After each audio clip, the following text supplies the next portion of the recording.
Good morning, everyone. My name is Devraj Mandal, and welcome to my YouTube channel that is Genius Trader Hub.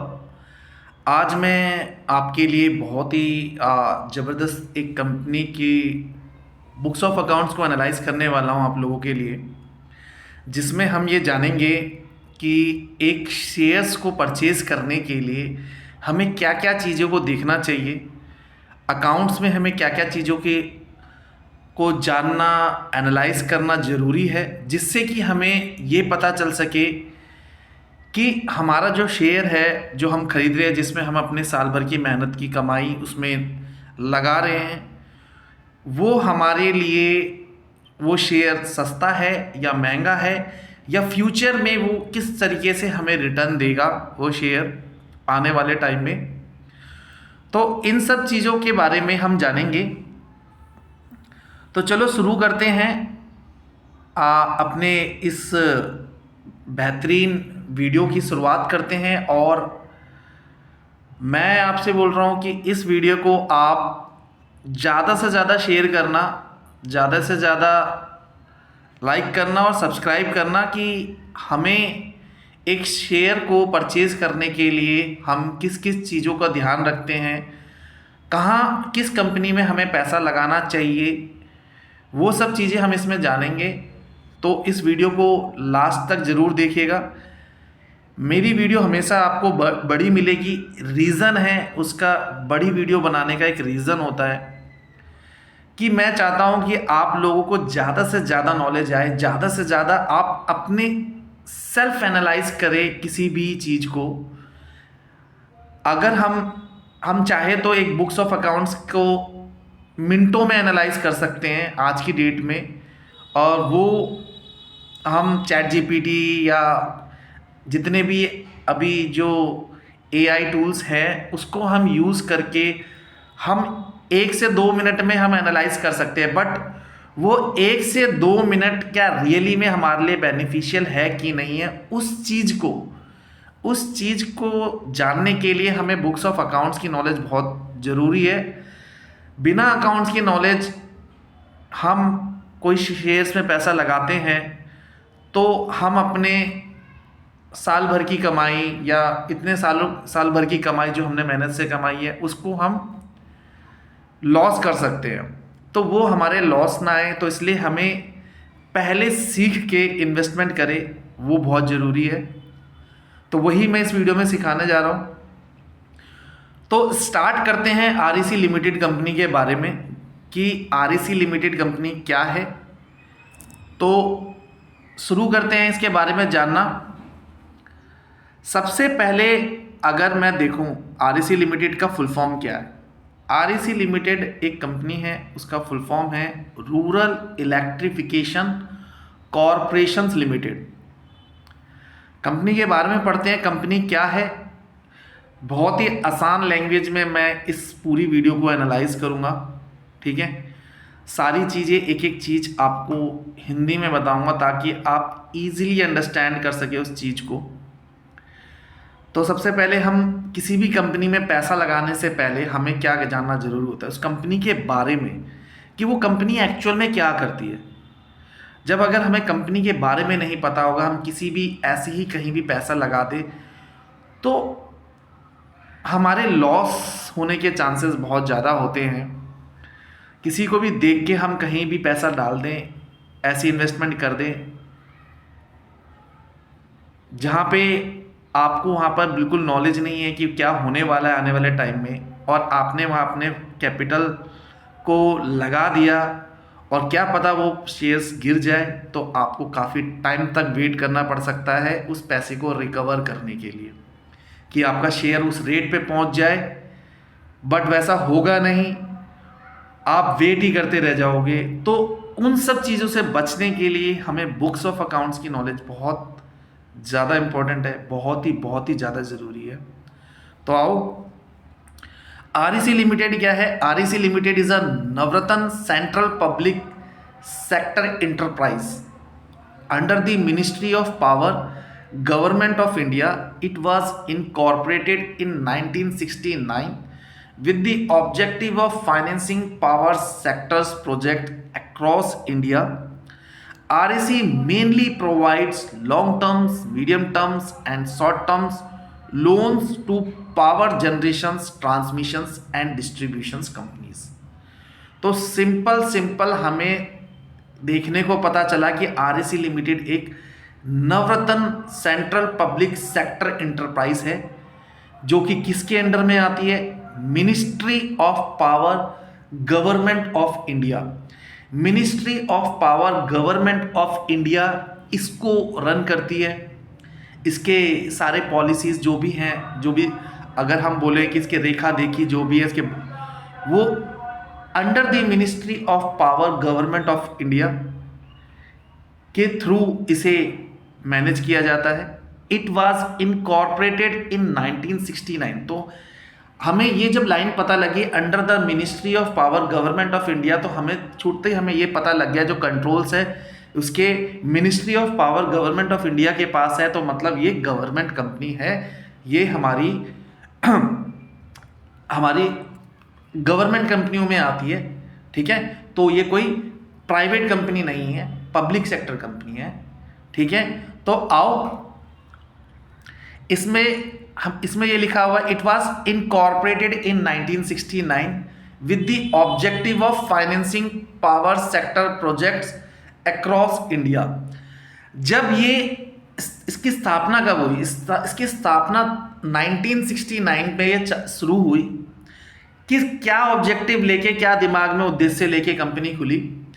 इस company का जो मकसद था, उस company का मकसद ये था कि ये जो भी बिजली मतलब जो इलेक्ट्रिसिटी जो कंपनी बनाती है, जो कंपनी इलेक्ट्रिसिटी प्रोड्यूस करती है, मतलब जो पावर्स प्रोड्यूस करती है, ऐसी कोई कंपनी जो इन सब चीज़ों में इन्वॉल्व है, उन सब चीज़ उनको उनके बिजनेस को बढ़ाने के लिए, उनके बिजनेस को रन करने के लिए अगर कोई बिजनेस लोन या कुछ तरीके के लोन्स, कुछ रिक्वायरमेंट पड़ती है पैसों की, तो ये REC लिमिटेड ऐसी कंपनियों को फाइनेंस करती है, मतलब ऐसी कंपनी को पैसा प्रोवाइड करती है जो इलेक्ट्रिसिटी डिस्ट्रीब्यूट कर रही है, जो कंपनी जो पावर जनरेट करती है। जिस तरीके ऐसी कोई कंपनी होती है, तो उस कंपनी को बिजनेस रन करने के लिए जब पैसे की रिक्वायरमेंट पड़ती है, तो they can take help from the REC। REC ऐसी कंपनियों को लोन्स प्रोवाइड करती है। तो ये हमें देखने को मिला REC mainly provides long terms, medium term and short terms loans to power generations, transmissions and distributions company. ठीक है, ऐसी कंपनियों को ये मेनली क्या प्रोवाइड करती है? एक लॉन्ग टर्म लोन देती है, मीडियम टर्म लोन देती है, शॉर्ट टर्म लोन देती है। जिस तरीके का भी कंपनी को लोन चाहिए ऐसी कंपनी को, वो इस तरीके के लोन्स REC लिमिटेड ऐसी कंपनियों को प्रोवाइड करती है। हिंदी में पढ़ते हैं क्या लिखा हुआ है। REC लिमिटेड भारत सरकार के विद्युत मंत्रालय के अधीन एक नवरत्न सार्वजनिक क्षेत्र उपक्रम PSU है। इसकी स्थापना 1969 में हुई थी। REC का मुख्य उद्देश्य भारत के पावर सेक्टर, बिजली क्षेत्र की वित्तीय सहायता प्रदान करना। ठीक है, अब बिजनेस मॉडल्स के बारे में जानें। Business model how REC earns money. अब हम ये जानते हैं। अब देखो सिंपल सी बात है, हमें इतना सा जानने को मिला, पता चला कि ये जो बिजली विभाग, जैसी बिजली प्रोड्यूस करने वाली कंपनी, जो बिजली डिस्ट्रीब्यूट करने वाली कंपनी जो होती है, इलेक्ट्रिसिटी डिस्ट्रीब्यूट करती है, ऐसी कंपनी को ये लोन प्रोवाइड करती है। ठीक है, short terms loans, mid terms loans, long term loan, ये सारे तरीके के लोन्स इन कंपनियों को ये देती है REC लिमिटेड। तो इसका बिजनेस क्या है? लोन देना इसका बिजनेस है, पैसा देना इनका बिजनेस है। अब पैसा देंगे तो पैसा कमाएंगे कैसे, पहले ये जानना जरूरी है। अब ये पैसा दे तो रहे हैं, अब पैसा दे रहे हैं ऐसी कंपनियों को जो बिजलियां बनाती हैं, तो उस कंपनियों को ये पैसा दे रहे हैं। उस कंपनी से क्या मिलेगा इनको? उस कंपनी से इनको इंटरेस्ट मिलेगा। जो कंपनी इनसे लोन ले रही है, इनको उस पैसे पे ब्याज देगी। क्लियर है? सिंपल सी बात है, बिजनेस इसका है लोन देना। इसने जो बिजली बनाती हैं ऐसी कंपनियों को इसने लोन दिया। उस कंपनी के लोन, जो कंपनी से लोन ले रही है वो कंपनी आरईसी लिमिटेड को ब्याज देगी, इंटरेस्ट देगी, और यही आरईसी लिमिटेड की इनकम है, जो मेनली इनकम जिसे बोलते हैं, जहां से ये ऑपरेशनल इनकम क्या है, ऑपरेशनल इनकम यही है। ये आरईसी लिमिटेड कोई भी मैन्युफैक्चरिंग नहीं कर रही है, कुछ भी बना नहीं रही है। ये क्या है, एक एनबीएफसी टाइप की, बैंक टाइप का एक सेक्टर है जो कि लोन प्रोवाइड करता है, ठीक है। Non banking financial services type की कंपनी है, जो कि बैंक नहीं है, बट इसका मेजर ऑपरेशन क्या है, पैसे देना। जो बिजली प्रोड्यूस करती है ऐसी कंपनियों को, उनको लोन देना। तो ठीक है, तो यहां पर हम पढ़ते हैं वही कि business model, how REC earns money. तो सबसे पहले इसमें लिखा हुआ REC earns revenue mainly from, मतलब आरईसी अपना सेल्स रेवेन्यू कहाँ से जनरेट कर रही है, पैसा कहाँ से लेके आ रही है, interest income on loan given to state discom. State discom मतलब ये डिस्ट्रीब्यूटर्स कंपनी होती है, इलेक्ट्रिसिटी डिस्ट्रीब्यूटर कंपनी, तो उनको पैसा दिया, उनसे जो लोन मिला, ऐसी company state distribution company. Power generation company, कोई पावर जनरेट करती है ऐसी कोई कंपनी, उसको पैसा दिया, उनसे इंटरेस्ट लिया, ये सब। ट्रांसमिशंस एंड डिस्ट्रीब्यूशंस कंपनी, कोई ऐसी कंपनी जो कि जिसका काम ट्रांसमिशन, इलेक्ट्रिसिटी को ट्रांस करना और डिस्ट्रीब्यूट करना, बनाना और बेचना, डिस्ट्रीब्यूट करना। ऐसी कंपनियों को ये जब पैसे देगी, वो कंपनियां इनको जब इंटरेस्ट देगी, उससे आरईसी लिमिटेड का क्या होता है, रेवेन्यू जनरेट होता है। And fee from project appraisals and consultancy, कोई भी प्रोजेक्ट, नया प्रोजेक्ट कोई कंपनी लॉन्च कर रही हो, उसको कंसल्टेंसी का भी काम देना, उसमें से कुछ फीस चार्ज करना, यहां से ये पैसा कमाती है। Government backed power reform schemes, कोई गवर्नमेंट की स्कीम्स होती हैं, उसमें इसको पैसा आता है, इनके पास पैसा आता है। REC operates as a power sector NBFC, non banking financial company, ठीक है। आरईसी इस तरीके से काम करती है, REC operate as a power sector NBFC company. REC, वही हिंदी में पढ़ते हैं, चलो हिंदी में देखते हैं, जो भी मैंने समझाया वैसे हिंदी में एक्सप्लेन करा, मगर कईयों को हिंदी में लैंग्वेज समझ आती है, तो हिंदी की लैंग्वेज भी देखते हैं क्या लिखा हुआ है हिंदी में। आरईसी की कमाई का मुख्य स्रोत बिजली कंपनी को दिए गए ऋण पर ब्याज आय, डिस्कॉम्स, जनरेशंस एंड ट्रांसमिशंस कंपनियां, प्रोजेक्ट अप्रेजल्स एवं कंसल्टेंसी फीस, सरकार की पावर सुधार योजनाएं, ठीक है। कुछ इस तरीके से कुछ योजनाएं ये सुधार करते हैं, कुछ ऐसी स्कीम निकलती है तो उसमें ये पैसा कमाते हैं, ठीक है। अब की क्लाइंट देख लेते हैं, इसके की क्लाइंट्स कौन कौन से हैं। स्टेट इलेक्ट्रिसिटी बोर्ड्स, ये इसके क्लाइंट्स हैं। डिस्ट्रीब्यूशंस कंपनी, जो भी बिजली का, इलेक्ट्रिसिटी की डिस्ट्रीब्यूशंस करती हैं, ऐसी कोई कंपनी, ये कंपनी भी इसके क्लाइंट्स हैं। Power generation company like thermal, solar, hydro, इस तरीके की। तो देखो, सोलर यूज आ गया, इलेक्ट्रिक यूज आ गया, थर्मल आ गया। तो अभी अगर हम देखें फ्यूचर में इलेक्ट्रिक गाड़ियां और सोलर एनर्जी, लाइक जो सोलर पैनल रहते हैं उससे इलेक्ट्रिसिटी प्रोड्यूस करना, ये ज़्यादा डेवलप हो रहा है, ये ज़्यादा इस चीज़ में ज़्यादा ध्यान दिया जा रहा है। तो मतलब आपको ये पता लग रहा है कि आने वाले टाइम में, फ्यूचर में, जो ऑटोमोबाइल्स, अगर मैं सेक्टर उठाऊं, ऑटोमोबाइल सेक्टर में इलेक्ट्रिक गाड़ियां हमें देखने को मिलेगी। क्या पता हमें ऐसी गाड़ियां भी देखने को मिले हमारे इंडियन शहर में, जो कि नॉर्मल पब्लिक वो खरीद रहे हैं, ऐसी कोई गाड़ी जिसमें जो इलेक्ट्रिक के थ्रू भी चल रही है और सोलर पैनल के थ्रू भी चल रही है। ऐसी कोई कंपनी हमें मिल रही है, ऐसी कोई कंपनी, ऐसी मतलब इनका ऐसी कोई कंपनी जिसका विजन इन सब चीज में इन्वॉल्वमेंट है। तो फ्यूचर भी यही है कि कंपनी किस चीज में पैसा लगा रही है, ऐसी कंपनियों पे पैसा लगा रही है जो कंपनी पावर जनरेट कर रही है, इलेक्ट्रिसिटी जनरेट कर रही है सोलर के थ्रू भी, वैसे भी नॉर्मल जिस तरीके से चलता है सोलर के थ्रू, कि सन के थ्रू हमने सोलर पैनल लगाया, वहां से पावर से इलेक्ट्रिसिटी जनरेट कर रही है, ऐसी कोई कंपनी। ठीक है, तो जो इस तरीके की कोई कंपनियों को पैसे की जरूरत पड़ती है तो कौन हेल्प करता है? आरईसी लिमिटेड हेल्प करती है। आरईसी लिमिटेड जब हेल्प करती है तो आरईसी लिमिटेड ऐसी कंपनियों को हेल्प कर रही है, और ऐसी कंपनियों को क्या कर रही है? लोन प्रोवाइड कर रही है। और ऐसी कंपनियां क्या है, फ्यूचर में ये कंपनियां बहुत ज्यादा ग्रो करेगी, और फ्यूचर में हमें पता है आने वाला टाइम इलेक्ट्रिक का ही है, सोलर का है, जो कि हमें ऐसी गाड़ी देखने को मिले जो कि इलेक्ट्रिक के थ्रू सोलर पैनल भी उसमें लगा हाइब्रिड मोड पे, और तीसरा और जोड़ो तो क्या पता पेट्रोल भी उसमें हो। तीनों चीजों से जुड़ के एक गाड़ी चल रही है, और जो नॉर्मल लोग खरीद रहे हैं, हम जैसे लोग खरीद रहे हैं। ये ज़्यादा दूर नहीं है, आने वाले टाइम की बात करें 10 से 15 साल में कुछ चीज़ें हमें देखने को मिल जाएगी इस तरीके से। और ये बिजनेस बहुत ज़्यादा स्कोप है, इसका बहुत ज़्यादा स्कोप है। तो आओ, तो कंपनी का विजन, कंपनी हमें स्ट्रांग नज़र आ रही है, हमें पता चल रहा है कि हाँ कंपनी का जो एम है, जो गोल है, वो पैसा देना है। और पैसा किसको देना है? जो ऐसी कंपनी जो पावर प्रोड्यूस कर रही हैं, जो सोलर में इन्वॉल्वमेंट है, इन कंपनियों को ये पैसा देती है।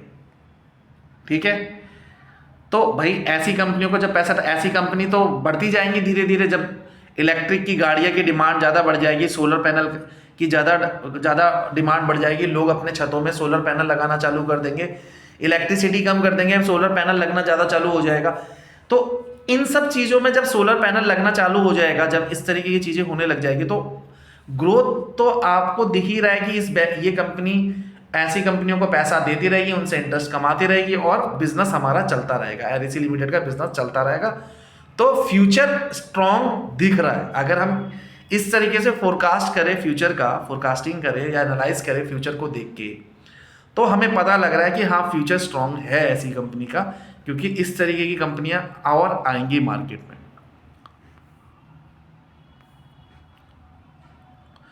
तो हमने इतना पढ़ लिया।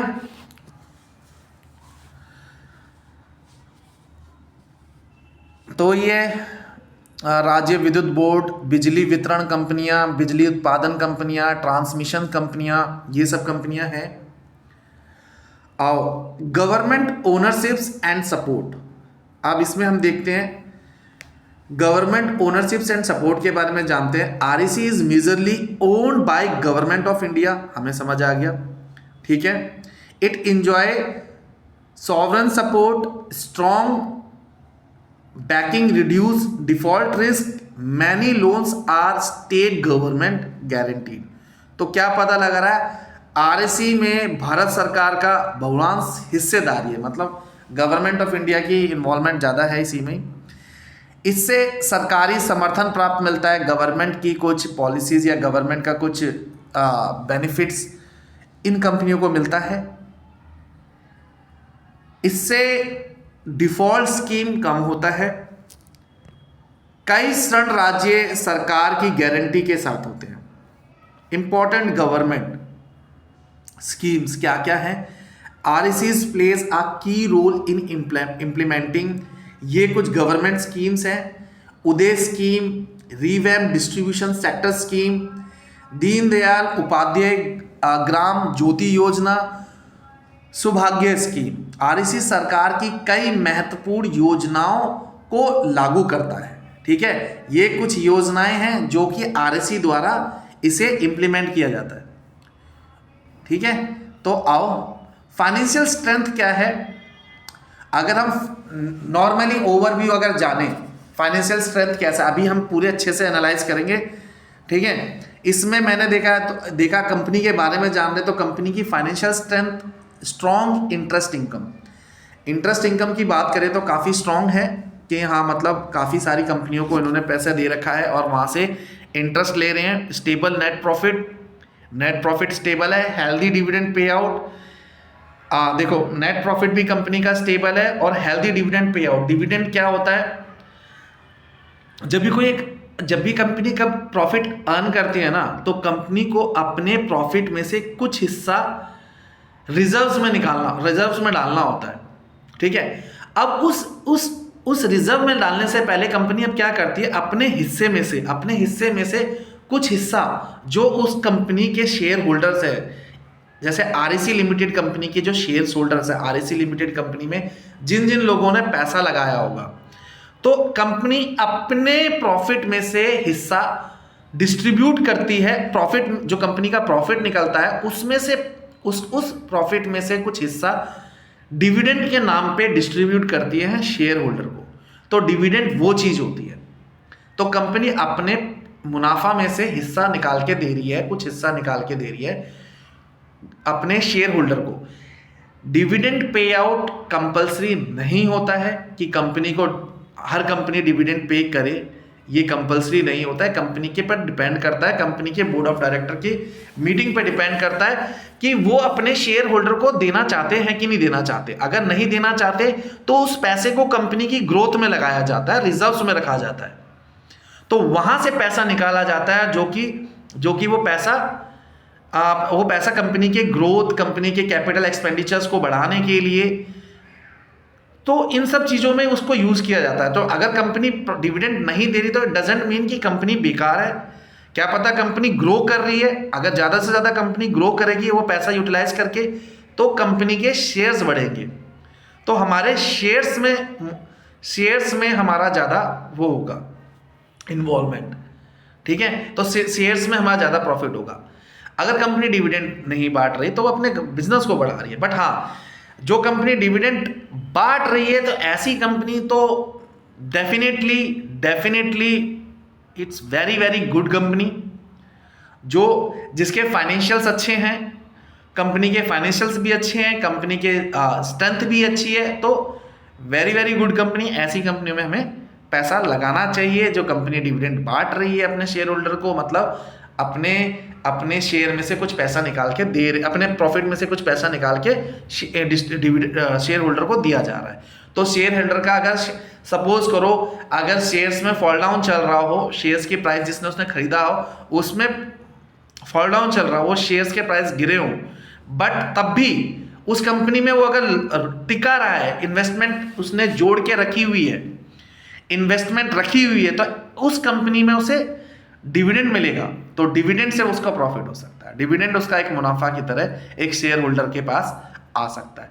तो अगर वो कंपनी से जुड़ा रहा पूरे साल, कंपनी में शेयर्स बढ़े या ना बढ़े, कंपनी उसको डिविडेंड दे रही है, तो ऐसी कंपनी को बेस पे भी इन्वेस्टर्स इन्वेस्ट करते हैं जो कंपनी डिविडेंड पे आउट करती है। क्या पता वो इतना डिविडेंड दे दे कि अगर हमारे क्या कहते हैं, मिडिल क्लास मेंटालिटी क्या होती है कि अपने पैसे को फिक्स्ड डिपॉजिट में रख दें, एफडी में डाल दें। एफडी इज गुड, 100% सेफ है, तुम्हारा पैसा 100% सेफ है और 100% रिटर्न, इसमें जीरो रिस्क। एफडी से बेस्ट, एफडी बहुत अच्छी चीज होती है जिसमें आपको पैसा ना खोने का डर होता है कि पैसा खोएगा है ही नहीं, उसमें पैसा डूबेगा ही नहीं। उसमें बैंक आपको इंटरेस्ट प्रोवाइड करेगी पूरे साल पे, ठीक है, और वो फिक्स्ड है, पैसा तुम्हारा बढ़ेगा। तो एक मिडिल क्लास लोग जिसको नॉलेज नहीं होती, अगर क्या कहते हैं, मैं ये नहीं बोला कि FD is wrong, FD is very good, हर एक को एफडी करना चाहिए अपनी लाइफ में, ठीक है। एफडी हमें फाइनेंशियली सिक्योर करती है, हमारे पैसे को फाइनेंशियली बचा के रखती है। अगर हम किसी जगह एफडी करके रखें तो हमारा पैसा भी बढ़ रहा है और हमारा पैसा भी सिक्योर है। बट अगर बिजनेस पॉइंट ऑफ व्यू से अगर हम देखें, अगर हमें बिजनेस का मेन रूल ये होता है कि मोर रिस्क मोर गेन और लो रिस्क लो गेन, तो अगर आपको ज्यादा रिटर्न कमाना है तो रिस्क भी लेना पड़ेगा। अब उस रिस्क को कैसे कम करते हैं वो मैं आपको सिखा रहा हूं कि वो रिस्क कैसे कम किया जाता है। कि आप किसी कंपनी के शेयर्स खरीद रहे हो तो उसमें उस कंपनी के शेयर्स में मुझे रिटर्न मिलेगा कि नहीं मिलेगा, वो रिस्क मैं कैसे कम कर सकूं। उस रिस्क को कम करना मैं आपको एक बुक्स ऑफ अकाउंट्स को कंपनी के कैसे एनालाइज करते हैं, कैसे रेशियोज देखते हैं, उनकी चीजों की हेल्प लेके मैं आपको ये सब चीजें सिखा रहा हूं, ठीक है। तो आइए शुरू करते हैं। तो अब हमने ये देखा dividend pay out, healthy dividend pay out है, तो हमें ऑल ओवर कंपनी का नेचर पता लग रहा है कि भैया इंटरेस्ट इनकम भी अच्छी खासी आ रही है कंपनी में, कंपनी में इंटरेस्ट इनकम अच्छी खासी आ रही है, कंपनी का स्टेबल नेट प्रॉफिट है, ठीक है, कंपनी का स्टेबल नॉट नेट प्रॉफिट है, कंपनी में हेल्दी डिविडेंड पे आउट है, controlled NPS due to government backing, ठीक है, सरकारी सहयोग से एनपीएस में नियंत्रित है। अब आगे पढ़ते हैं हम, इसमें क्या लिखा है, REC is considered as stable dividend paying PSU stocks private sector units, ठीक है। तो इस कंपनी ने स्टेबली डिविडेंड पे आउट किया है। स्टेबली डिविडेंड पे आउट मतलब कंपनी हर साल अपने शेयर होल्डर्स को डिविडेंड दे रही है।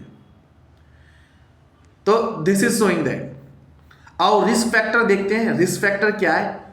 अब इसमें हमें ये पता लगता है कि देखो अब तक तो हमने कंपनी की सारी अच्छी अच्छी चीजें देखी, तो हमें ये भी पता लग गया प्रॉफिट अच्छा है, इंटरेस्ट अच्छा कमा रही है कंपनी का क्या कहते हैं डिविडेंड पे आउट अच्छा कर रही है, कंपनी के एनपीएस में कंपनी का कंट्रोल है। आगे हम पढ़ते हैं इसके बारे में, और आगे सरकारी सहयोग से जो एनपीएस नियंत्रित होती हैं, इसमें है कंपनी का नॉर्मली। अब अगर हम रिस्क फैक्टर को देखें, कंपनी कहाँ कहाँ लैगिंग कर रही है, कंपनी में मतलब कहाँ दिक्कतें आ सकती हैं, तो high exposures to state discoms, पहली तो ये चीज़ है। पॉलिटिकल इंटरफेरेंस है, ठीक है, पॉलिटिकली इंटरफेरेंस है इसमें। Delay in power sector reform, rising interest rate environment, तो इन सब चीज़ों का फैक्टर रिस्क है। क्या है, डिस्ट्रीब्यूशन जो इलेक्ट्रिसिटी डिस्ट्रीब्यूशन कंपनी है उस पे ये निर्धारित है कंपनी आरईसी लिमिटेड। भैया जो इलेक्ट्रिसिटी पावर डिस्ट्रीब्यूशन कंपनी जो है आरईसी लिमिटेड, उनके ऊपर डिपेंडेंट है। वो अगर लोन लेगी, वो अगर पैसा लेगी तो इनका बिजनेस चलेगा, आरईसी लिमिटेड का बिजनेस चलेगा। अगर वो पैसा नहीं लेंगे तो क्या हुआ, पैसा उधारी नहीं लेंगे तो बिजनेस ही नहीं चलेगा। तो पूरी डिपेंडेंसी ऐसी कंपनियों पर है। राजनीतिक हस्तक्षेप, पॉलिटिकल इंटरफेरेंस है इसमें। एक ये है, कोई ऐसा इंडिविजुअल्स ओनर नहीं है जैसे कि कोई प्राइवेट सेक्टर में जो चलाते हैं कंपनी, बट हाँ पॉलिटिकल इंटरफेरेंस है, उसमें कुछ भी पॉलिटिकली अप एंड डाउन चले तो it impacts on company share, ठीक है। बिजली सुधारों में देरी, अब कुछ बिजली से रिलेटेड कुछ चीज़ें होती है सेक्टर रिफॉर्म्स, उसमें अगर डेवलपमेंट नहीं हुआ, सुधार नहीं हुआ, तो आरईसी लिमिटेड कंपनी का थोड़ा सा रिस्क फैक्टर बनता है कि हाँ अगर पावर सेक्टर में इम्प्रूवमेंट नहीं हुई, मतलब जैसे एज यूजुअल हमारा तेल से पेट्रोल से गाड़ी चल रही है तो हमें पेट्रोल की टेक्नोलॉजी अडॉप्ट करनी है, इलेक्ट्रिसिटी में नहीं जाना, कुछ इस तरीके से इन्वॉल्वमेंट टेक्नोलॉजी की इम्प्रूवमेंट नहीं हो रही है, ठीक है। पावर सेक्टर्स में कुछ इम्प्रूवमेंट नहीं हो रहा कि आगे बढ़े तो कैसे बढ़े, तो कुछ डेवलपमेंट के चांस नहीं हो रहे। ऐसी अगर चीज़ें हो रही हैं तो भैया ये रिस्क फैक्टर है। तो डेवलपमेंट साथ साथ सुधार होना चाहिए, ठीक है। ब्याज दरों में वृद्धि मतलब अगर सोचो, अगर रेट ऑफ इंटरेस्ट बढ़ गए, गवर्नमेंट जो रूल्स है, मतलब हमारे जो कंपनी को जो कंपनी है जो हर साल फाइनेंस एक्ट बिल आता है हमारा, उसमें अगर ये पता लग गया हमें कि भाई बिजली प्रोड्यूस करती है पावर जनरेशन कंपनी है, उस कंपनी में को अगर जो भी कंपनी लोन दे रही है उसका रेट ऑफ इंटरेस्ट 15-20% है, अगर इस तरीके से हो गया तो लोन ही नहीं लेंगे ये सब, ज़्यादा अगर चेंजेस हो गए, ठीक है। तो ये सब चीज़ें क्या कहते हैं, रिस्क फैक्टर होती हैं आरईसी लिमिटेड के लिए। तो हमने आरईसी लिमिटेड के बारे में जान लिया है, तो बेसिक मोटा हमने इतना ही जाना है आरईसी लिमिटेड के। अब हमें पता चल चुका है आरईसी लिमिटेड क्या करती है, आरईसी लिमिटेड में हमें पैसा लगाना चाहिए या नहीं चाहिए, अभी भी ये डिसाइड नहीं हुआ है। हमने ओवरव्यू ले लिया है, अभी भी ये डिसाइड नहीं हुआ कि पैसा लगाएं या ना लगाएं। पैसा लगाएं या ना लगाएं के लिए सबसे पहले हमें क्या करना है, हमें सबसे पहले कंपनी के बुक्स ऑफ अकाउंट चेक करने हैं, कंपनी के फाइनेंशियल्स क्या बोल रहे हैं, कंपनी ने किस तरीके से फाइनेंशियली ग्रो किया है, ये सब चीज़ें जानेंगे। तो चलो सबसे पहले अगर कंपनी का जब मैं फाइनेंशियल स्टेटमेंट को एनालाइज करता हूँ तो मैं सबसे पहले स्क्रीनर का यूज़ करता हूँ। ये स्क्रीनर है, स्क्रीनर मेरे को हेल्प करता है, काफ़ी ऐप है। एक गया स्क्रीनर, ये रहा स्क्रीनर है। अब मैंने ये स्क्रीनर ओपन किया, ठीक है। अब इस स्क्रीनर को मैंने ओपन किया तो इसमें क्या है, मेरे को ढूंढना है REC limited company. REC limited के अब मैं सारे फाइनेंशियल्स चेक करूंगा। आरईसी लिमिटेड आ गया, ये देखो आरईसी लिमिटेड मेरे सामने पड़ी हुई है। अब इसको पढ़ते हैं, करंट रेट क्या है स्क्रीनर में देखते हुए हम चल रहे हैं। 337 रुपये का रेट है, 337 रुपीज़ का इसका रेट है। अबाउट कंपनी के बारे में जाने तो क्या है, ये हम सबने पढ़ लिया है, मगर हम एक बार रीड कर लेते हैं इसे। तो REC is a central public sector undertaking under the ministry of power involve in finance project.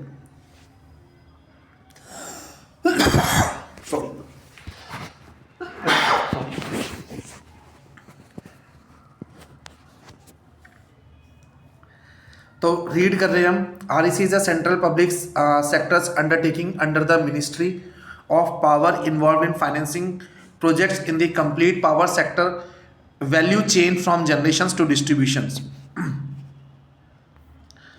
Service offered loan from generations projects, setting up new power generating stations based on conventional source and renewable source of energy. Loan for transmissions projects, evacuations of power from new power generating stations, and strengthening improvements of existing transmission systems in the designating area. Loan for distributions project, strengthening and improvement of the power sub transmissions and distribution systems in the designated areas. Short term loans, medium term loans, working capital requirement for purpose like purchase of fuels for power plant, purchase of power, purchase of materials and minor equipment, systems and network maintenance including repairs of transformers, etc. Infra Finance Company recently forayed into lendings to infra and logistics sectors. Company provide loans to metro, roads, highway, port, waterways and steel infra developers.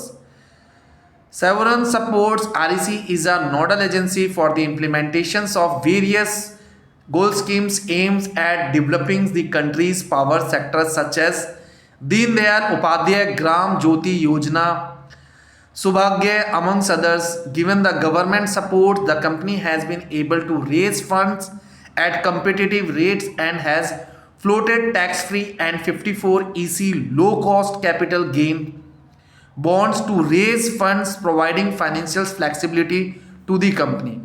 Disbursements in financial year 2023, company sanctioned loans worth rupees 2,68,460 crore. Power generations project 34,529 crore.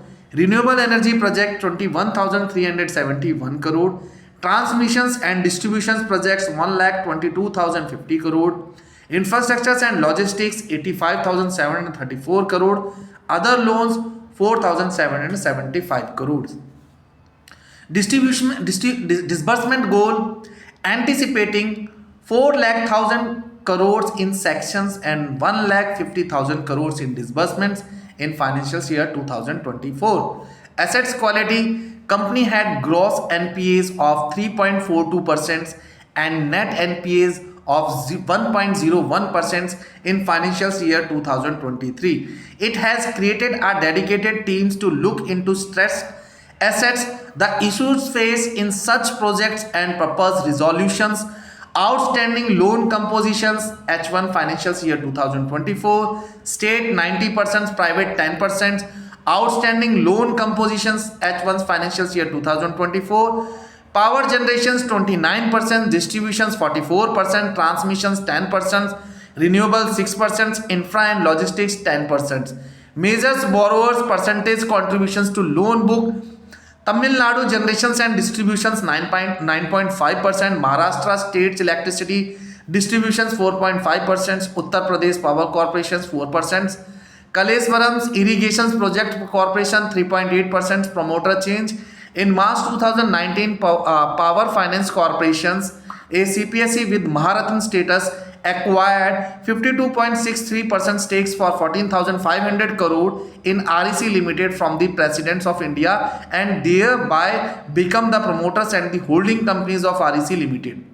Borrowing mix: corporate bond 39%, foreign currency borrowings 23%, term loans 20%, capital gain bonds 10%, tax free bond 2%, commercial papers 1%, FCNR B loans 5%, green bond issuance. REC is the first Indian PSU to raise money from the international market through green bonds listed on the international securities market segments of the London Stock Exchange in 2017. The green bonds have a tenure of 10 years. The proceeds of green bonds are applied for financings or refinancings of eligible green project as per the climate bond standards. तो ये हमने overview company के बारे में जो हमने पढ़ा, ये ऑलरेडी सारी चीज़ें उसमें दे रखा था, एक्सप्लेनेशन में दे रखा था कि कंपनी ने कितना कितना लोन किस किस सेक्टर में कहाँ कहाँ पे दे रखा है, ये सब चीज़ें इसमें लिखी हुई हैं. तो ये सारी चीज़ें हमने इसमें नोट किया, पढ़ा. अब हम आगे बढ़ते हैं, फाइनेंशियल्स में चलते हैं. Financials very very important. तो सबसे पहले क्या है, मार्केट कैपिटल की बात करते हैं. कंपनी का पूरा मार्केट कैप कितना है, 88,674 करोड़. 88,674 करोड़ मार्केट कैपिटल है. करंट प्राइस कंपनी का क्या है, करंट प्राइस शेयर का करंट प्राइस क्या है, 337 करंट प्राइस है. इसने सबसे ज्यादा अभी तक हाई कितना बनाया है, 545 का सबसे ज्यादा हाई बनाया है इसने. और लो कितना है, 331 का लो बनाया. स्टॉक पी कंपनी का जो स्टॉक है, स्टॉक पी रेशियो हमें क्या बता रहा है, 5.11. स्टॉक पी क्या है, स्टॉक पी रेशियो हमें बताता है कंपनी का जो शेयर है कितना महंगा है कितना सस्ता है. कंपनी में 1 रुपये कमाने के लिए मुझे कितना पैसा लगाना पड़ेगा, 5 रुपये 11 पैसे मुझे लगाने पड़ेंगे कंपनी में 1 रुपये कमाने के लिए. तो पी हमें ये शो करता है, दर्शाता है कि भाई तुम 5 रुपये 11 पैसा दोगे ना तो 1 रुपये कमाओगे. तो जितना कम स्टॉक पी होता है उससे हमें पता लगता है कि कंपनी में ज्यादा कमाने का मौका हमें मिल सकता है. कंपनी सस्ता शेयर है, कम से कम पी सस्ता शेयर. अगर 200 होता तो तुम्हें क्या शो कर रहा था, स्टॉक पी 200 है, कहीं पर 220 इस तरीके से है, ठीक है, 221 मतलब इस तरीके से है. तो 220 230 220 इस तरीके से दे रखा है. तुम क्या सोचोगे, एक शेयर को खरीदने के लिए 221 रुपए दे. एक शेयर ऐसा है उसको 221 रुपए दूंगा तो 1 रुपये कमाने को मिलेगा. भाई 221 रुपए दूंगा तो 1 रुपये कमाने को मिलेगा. यहां पे देखने को मिल रहा है भाई 5 रुपये 11 पैसा देगा तो 1 रुपये कमाने को मिलेगा. तो कौन सा सस्ता शेयर भाई, जिसमें 5 रुपये 11 पैसे देके अगर मुझे 1 रुपये कमाने का मौका मिल रहा है तो सस्ता शेयर है ना ये. तो अंडर वैल्यूड शेयर दिख रहा है मेरे को. Book value 317. अब देखो बुक वैल्यू क्या है, जो कंपनी ने जो अपने बुक्स ऑफ अकाउंट्स बनाए हैं, बुक्स ऑफ अकाउंट्स के बेसिस पर जो कंपनी के जो फाइनेंशियल स्टेटमेंट है उसके बेसिस पर कंपनी ने जो अपनी बुक की अपने शेयर की जो वैल्यू रखी है, जो बुक वैल्यू रखी है वो रखी है 317 रुपये. और मार्केट में कितने रुपए का है, 337 रुपये. देखो अभी मैंने फाइनेंशियल्स नहीं पढ़े मगर इतने से ही मैं जान चुका हूं कि देखो अगर मैं इस तरीके से भी देखूं, इसका हाई भी चेक करूं तो 545 का तो इसका हाई है. भाई ये स्टॉक 545 पे ऑलरेडी जा चुका था, वहां से गिर के 337 पे आया हुआ है. स्टॉक पी है 5.11. सिर्फ 5 रुपये 11 पैसा दूंगा मैं इस कंपनी में तो 1 रुपये कमा सकता हूं. स्टॉक भी सस्ता है. तो और क्या कहते हैं, बुक वैल्यू 317 है, 337 करंट प्राइस है. कहीं से भी ये शेयर मुझे अभी सच बताओ तो मुझे तो बेकार नहीं लग रहा. देखो, ये जो मैं जो वीडियो बना रहा हूँ आप लोगों को, एक ये मेरी जो वीडियोस हैं सारी एजुकेशन पर्पस के लिए हैं। मैं आपको एक बुक्स ऑफ अकाउंट्स को एनालाइज करना सिखा रहा हूँ, एक शेयर को कैसे चूज करे वो चीज़ सिखा रहा हूँ। तो इसमें मेरी तरफ से कोई आपको शेयर की टिप्स नहीं है कि मैं आपको बोलूं कि हाँ इस शेयर को खरीद लो, अभी के अभी आपका पैसा डबल हो जाएगा आने वाले 2 से 3 साल में। मैं अगर ऐसा बोलूं तो ये टिप नहीं, मैं ये टिप नहीं दे रहा, मैं ऐसा नहीं बोल रहा। मैं ऐसा नहीं बोल रहा कि इस शेयर में पैसा लगा दो और इस शेयर में 2 से 3 साल में तुम्हारा पैसा डबल हो सकता है। कंपनी के पी बता रहा है मेरे को, कंपनी की चीज़ें बता रही है, मैं ये चीज़ नहीं बता रहा आपको। मैं आपको बता रहा हूं कि एक कंपनी के शेयर्स को चेक करने के लिए हमें क्या क्या चीज़ें देखनी चाहिए। मैंने अगर ऐसे बोल दिया और आपने पैसा लगा दिया, आपका पैसा डूब गया, तो ये चीज़ मुझको खुद को अच्छा नहीं लगेगा कि मैंने किसी का पैसा लिया और किसी को एडवाइस दिया और उसका पैसा डूब गया। नहीं, आप पहले समझो, उस चीज़ को समझो, जानो, फिर अपने माइंड से लिया हुआ डिसीजन लो। और अपने कोई फाइनेंशियल एडवाइज़र हैं जो आपको बताते हैं कि जो आपके खुद के फाइनेंशियल एडवाइज़र जो आपको बताते हैं कहाँ पैसा लगाना चाहिए, उनकी हेल्प लो। सेबी रजिस्टर्ड एजेंट्स की हेल्प लो, जो सेबी से रजिस्टर्ड है, जो जहाँ से उनको एजेंट कोड मिलता है, जो सर्टिफाइड एजेंट्स हैं उनकी हेल्प लो, उनकी एडवाइस लो।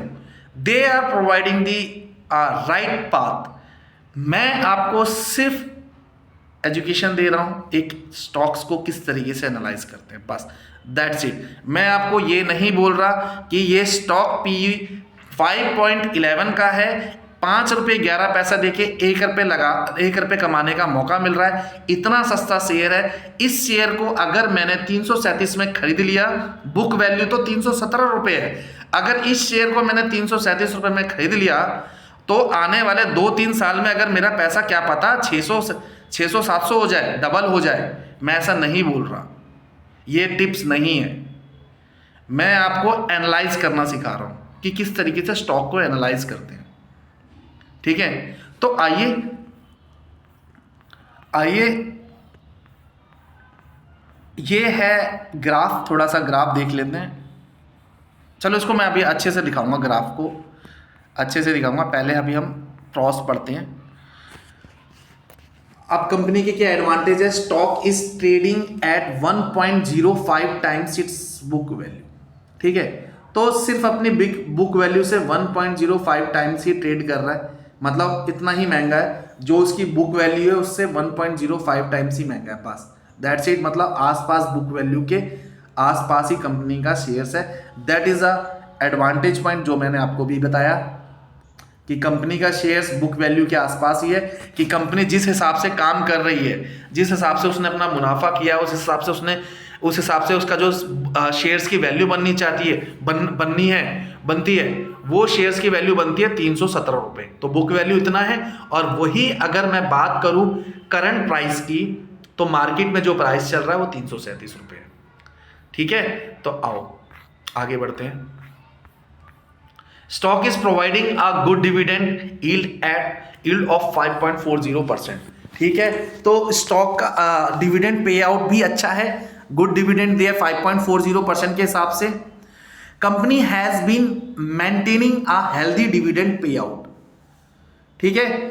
Healthy dividend pay out around 29.8%, तो भाई अमेजिंग है। तो कंपनी के अगर देखो तो कंपनी ने 29.8% के हिसाब से रिटर्न दिया है। मतलब इस शेयर्स में हमने पैसा लगाया तो करीबन 29.8% का तो डिविडेंड ही मिल गया मेरे को। तो आपने गवर्नमेंट सेक्टर की कंपनी में, ऐसी कंपनी में पैसा लगाया जिसमें 29.8% का तो डिविडेंड ही मिल रहा है, कि मतलब कि भाई अगर आप अपना एफडी का रिटर्न देखो तो एफडी रिटर्न से, सेविंग रिटर्न से ज़्यादा तो इसमें मिल रहा है। But it is not compulsory कि ये कंपनी हमेशा दे, ठीक है। ये कंपनी की ग्रोथ कंपनी के इस पर डिपेंड होता है। कंपनी चाहे तो अपने बोर्ड ऑफ डायरेक्ट मीटिंग में ये डिसाइड भी कर सकती है कि वो अपने शेयर होल्डर को डिविडेंड ना दे। बट हाँ, इसने कॉन्स्टिट्यूट कंटिन्यूसली इसने डिविडेंड पे किया है आरईसी लिमिटेड ने, तो एक बहुत ही अच्छा शेयर सामने निकल के आ रहा है हम लोगों को।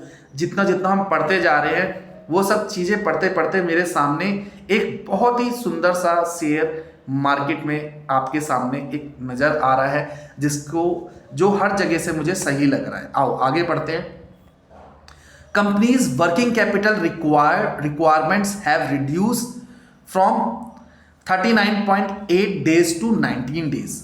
तो कंपनी का जो वर्किंग कैपिटल है वो बाई 39.8 डेज से 19 डेज में कन्वर्ट हो गया, मतलब गिर के। तो मतलब वर्किंग कैपिटल भी अच्छा है, मतलब अभी मैं वर्किंग कैपिटल के बारे में आपको अच्छे से समझाऊंगा जब मैं अकाउंटिंग रेशियो डिस्कस करूंगा। तो आप इतना समझो कि वर्किंग बिजनेस चलाने के लिए कंपनी के पास पैसा है, हमेशा पैसा है।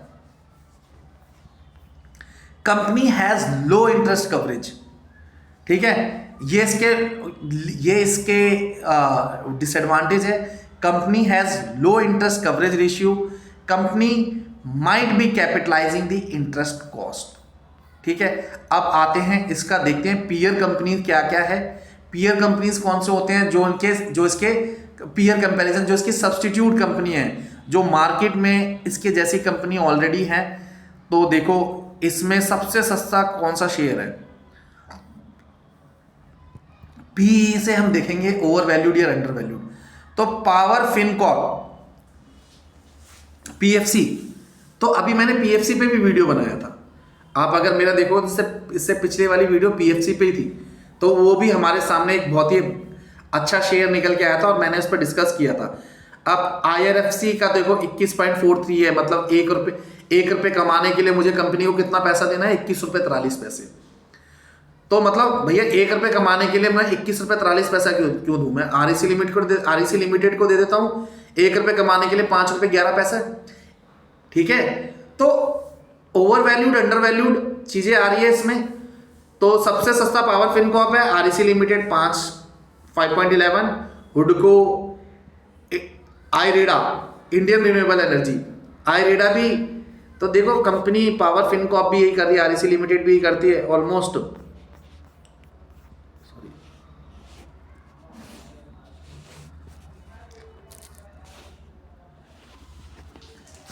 तो ऑलमोस्ट आरईसी लिमिटेड भी यही करती है,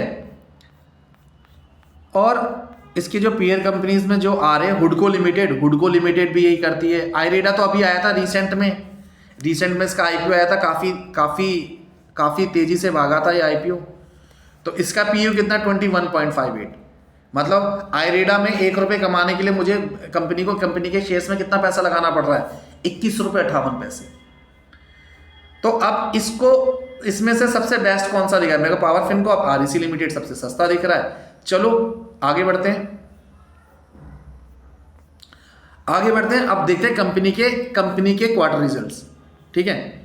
कंपनी के क्वार्टर रिजल्ट्स अगर हम देखें यहां पर 2022 से स्टार्ट करते हैं, तो देखो ये क्या चीज है।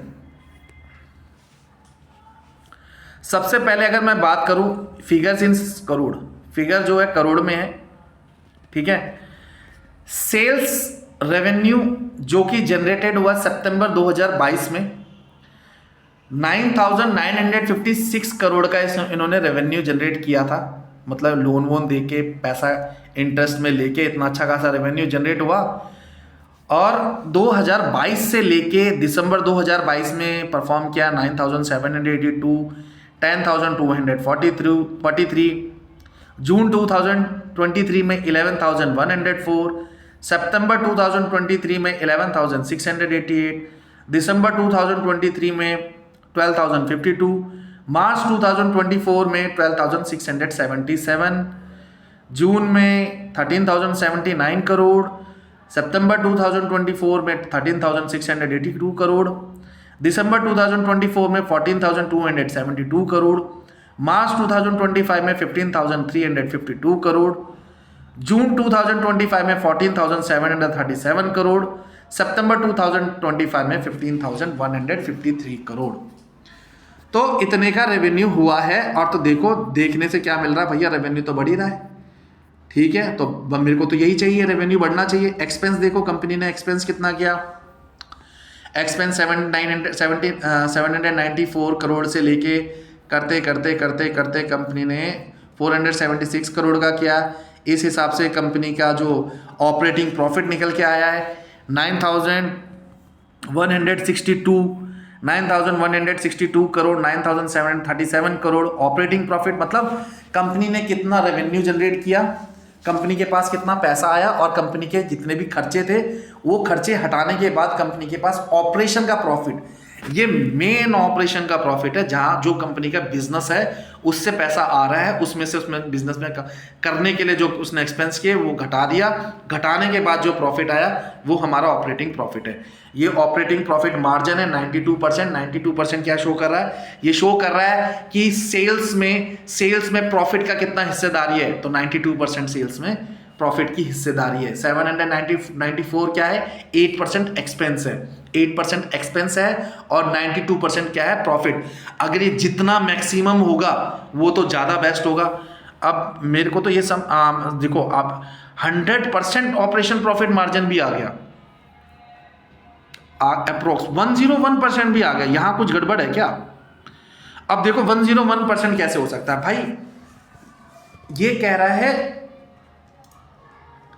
एक्सपेंस नेगेटिव में, क्या चीज है ये, जब देखे तो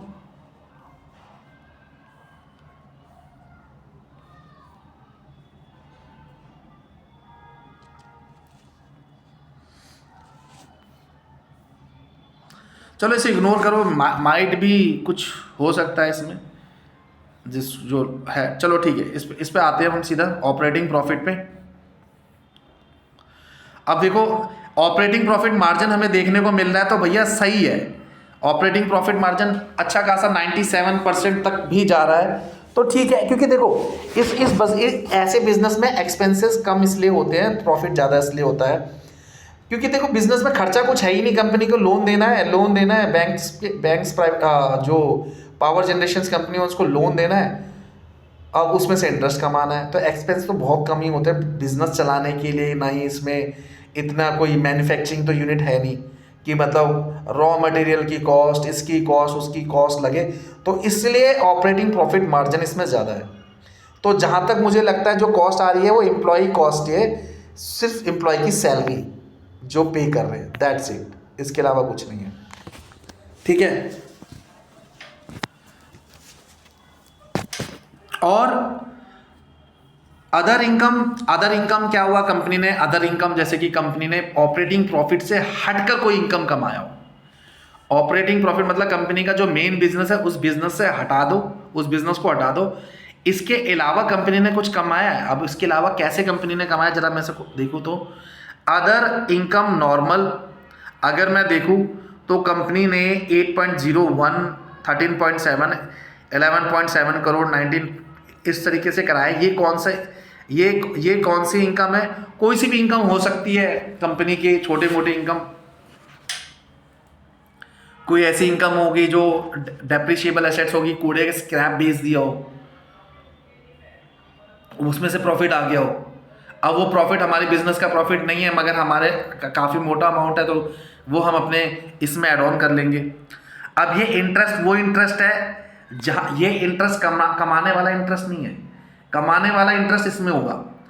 कंपनी ने उधारी में लोन दिया, कंपनी ने उधारी में लोन दिया, ठीक है।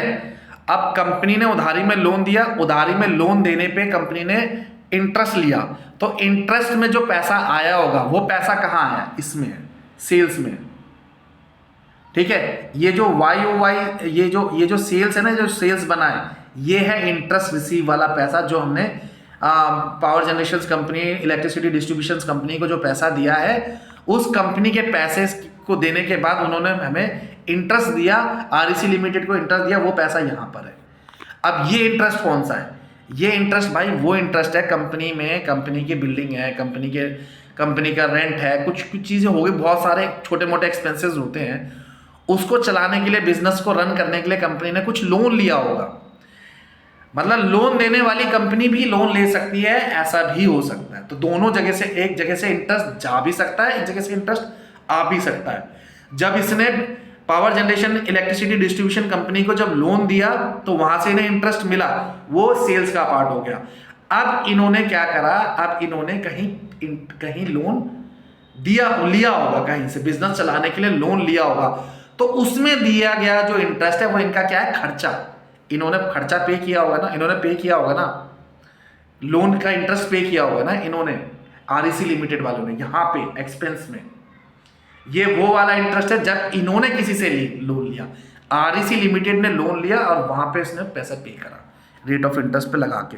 तो इस पे 5728 करोड़, ये सब इस तरीके से इतना इंटरेस्ट इसने पे करा, तो 9131 करोड़। और डेप्रीशिएशन छोटे मोटे सामान होंगे, कंपनी चला रही होगी आरईसी लिमिटेड के पास, क्या होगा, ऑफिस होगा, ऑफिस में क्या होगा, चेयर टेबल सोफा मॉनिटर्स, ये छोटे मोटे सॉफ्टवेयर टूल्स, इन सब में क्या होगा, डेप्रीशिएशन यूज होता है, मतलब डेप्रीशिएशन लगता है। जो एसेट्स होती हैं इनके कुछ फिक्स एसेट्स होंगे, उनको जो यूज कर रहे हैं और उससे ये जो लोन प्रोवाइड कर रहे हैं बिजनेस रन करके, तो ऐसी एसेट्स में जब डेप्रीशिएशन लगता है वो भी एक्सपेंस का पार्ट होता है। That is not in monetary value. Depreciation में कोई भी लॉस हमारे मॉनेटरी टर्म्स में लॉस नहीं हो रहा है, बट हम उसकी वैल्यू घटा दे रहे हैं, एक रेट ऑफ इंटरेस्ट यूज करके उसकी वैल्यू घटा देते हैं किसी भी एसेट्स की। ठीक है, कोई एसेट्स है, प्लांट एंड मशीनरी कोई एसेट्स है, या कंप्यूटर है, तो कंप्यूटर का कोई एक इनका स्टैंडर्ड रेट होता होगा, स्टैंडर्ड रेट यूज करके 5% मान के चलो कि जितने भी कंप्यूटर या लैपटॉप है उस पर 5% हर साल का डेप्रीशिएशन लगेगा। 40,000 रुपये का एक कंप्यूटर खरीदा हमने, 40,000 का कंप्यूटर की वैल्यू एक साल बाद क्या 40,000 ही रहेगी? नहीं रहेगी, 40,000 नहीं रहेगी, एक साल बाद 40,000 नहीं रहेगी, एक साल बाद उसकी वैल्यू घट जाएगी। हम मान के चलते हैं, हम डेप्रीशिएशन लगा के हम मान के चलते हैं, हम मान के चलते हैं, डेप्रीशिएशन लगा के, डेप्रीशिएशन लगा देंगे तो उसकी वैल्यू इतनी घट गई है, मगर पैसे का लॉस नहीं हुआ, हमने तो एक बार पैसा लगा दिया, मगर उसकी यूज कर रहे हैं तो उसकी वैल्यू घटाते जा रहे हैं, तो उसको भी हम खर्चा मानते हैं और यहाँ पर हम डेप्रीशिएशन दिखा देते हैं। तो दिस इज डेप्रीशिएशन। ठीक है, अब इसको घटाने के बाद आता है प्रॉफिट बिफोर टैक्स। तो 2022 में 3,436 का करोड़ का मेरा प्रॉफिट था। अब ऐसे करते करते बढ़ते बढ़ते ये पहुंचा 5,549 करोड़ का। इसमें इन्होंने टैक्स पे किया 20% यहाँ पर, 19% यहाँ पर। टैक्स पे करने के बाद हमारा ये वो प्रॉफिट है जहां से टैक्स निकाल दिया गया। टैक्स देने, अब यहाँ पर गवर्नमेंट को टैक्स जा चुका है, इस प्रॉफिट में गवर्नमेंट को टैक्स जा चुका है। ठीक है, अब ये नेट प्रॉफिट हमने देखा, अब नेट प्रॉफिट हमें आ गया गवर्नमेंट को टैक्स पे करने के बाद, प्रॉफिट आफ्टर टैक्स, जिसको हम पैट भी बोलते हैं, ये हमारा है 2,732 करोड़। सितंबर 2022 में था 2,732 करोड़ से बढ़ते बढ़ते ये हमारा पहुंचा 4,415 करोड़। ठीक है, अर्निंग पर शेयर अभी मैं इसके बारे में आपको समझाऊंगा अच्छे से। आओ, जब मैं रेशियो पढ़ूंगा तो सारी चीज़ें बताऊंगा, अभी रेशियो भी समझाने वाला हूं आपको मैं, तो सब चीज़ें समझाऊंगा। तो देखो, हमने देखा भाई प्रॉफिट आफ्टर टैक्स, ये टैक्स पे करने के बाद हमारा प्रॉफिट कितना आ रहा है, देखो बढ़ ही रहा है। 2,732 करोड़ रुपए से लेके कंपनी ने बढ़ाया कितना, 4,415 करोड़। तो ऑल ओवर जो रेट है वो वेरी गुड, बहुत ही अच्छा है। प्रॉफिट एंड लॉस अगर मैं देखूं पूरे, यहाँ पर हमें क्वार्टरली वाइज दे रखा था, अब ये पूरे कंसोलिडेट पूरे साल का दे रखा है। तो पूरे साल का अगर मैं देखूं तो 17,223 करोड़ रुपए से लेके इन्होंने मार्च 2025 तक रेवेन्यू जनरेट किया है 56,369 करोड़। ये पूरे साल का था, और ये जो रिपोर्ट थी ये थी क्वार्टर बेसिस पे। यहां पर क्वार्टरली था, हर 3 महीने की रिपोर्ट थी, सितंबर, दिसंबर, मार्च। एक साल में 4 क्वार्टर होते हैं, तो 4 क्वार्टर की रिपोर्ट, क्वार्टरली रिपोर्ट इन्होंने दे रखी थी। अब इन्होंने क्या करा, यहाँ पर पूरे साल को चारों क्वार्टर को जोड़ के रेवेन्यू जोड़ लिया। चारों क्वार्टर को जोड़ के रेवेन्यू देखा तो देखा भाई एक साल में इन्होंने 2014 में 17,223 करोड़ रुपए कमाए और रेवेन्यू जनरेट किया, और करते करते इसे पहुंचा दिया 56,369 करोड़ पे। इसी तरीके से खर्चे घटाने के बाद ऑपरेटिंग प्रॉफिट 16,650 करोड़ से लेके पहुंचा दिया 54,216 करोड़। तो मतलब ग्रोथ अमेजिंग है। तो मतलब बहुत ही बढ़िया तरीके से कंपनी का ग्रोथ हुआ है। इसी तरीके से प्रॉफिट बिफोर टैक्स पूरे साल का है ये। यहाँ पे जो मैं बात कर रहा था क्वार्टरली बेसिस पे हर 3 महीने का रिजल्ट है यहाँ पर, और यही नीचे कंसोलिडेटेड करके चारों क्वार्टर को जोड़ के बनाया गया है। ठीक है। अब प्रॉफिट आफ्टर टैक्स अगर हम देखें तो प्रॉफिट आफ्टर टैक्स हमने देखा 4,741 करोड़ से लेके अब इन्होंने कमाया 20,117 करोड़ का, 15,884 करोड़ का। अब डिविडेंड पे आउट अगर हम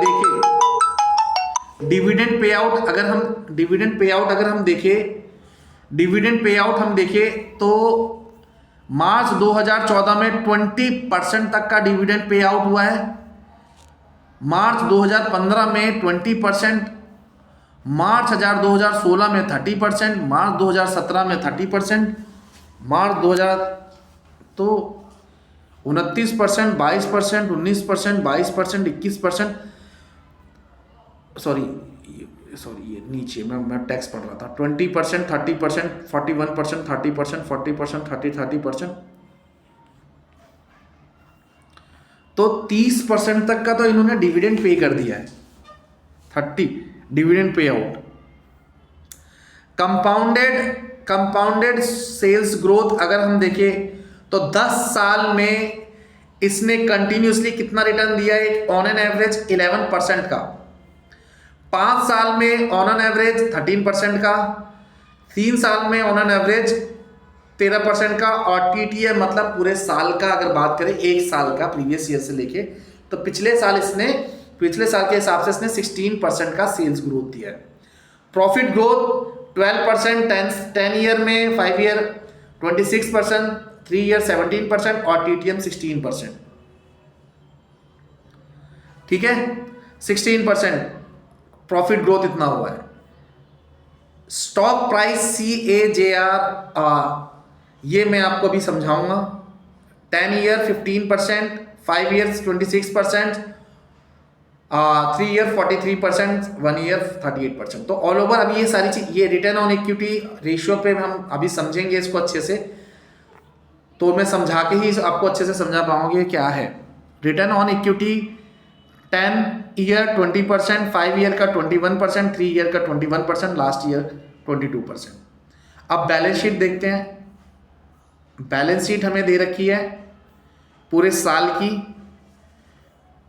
तो बैलेंस शीट में हमें देखने को क्या मिल रहा है, इक्विटी कैपिटल, शेयर कैपिटल और रिजर्व्स, इन दोनों को जोड़ के जब कंपनी 2014 में अगर बात करें तो 987 करोड़ का शेयर कैपिटल था।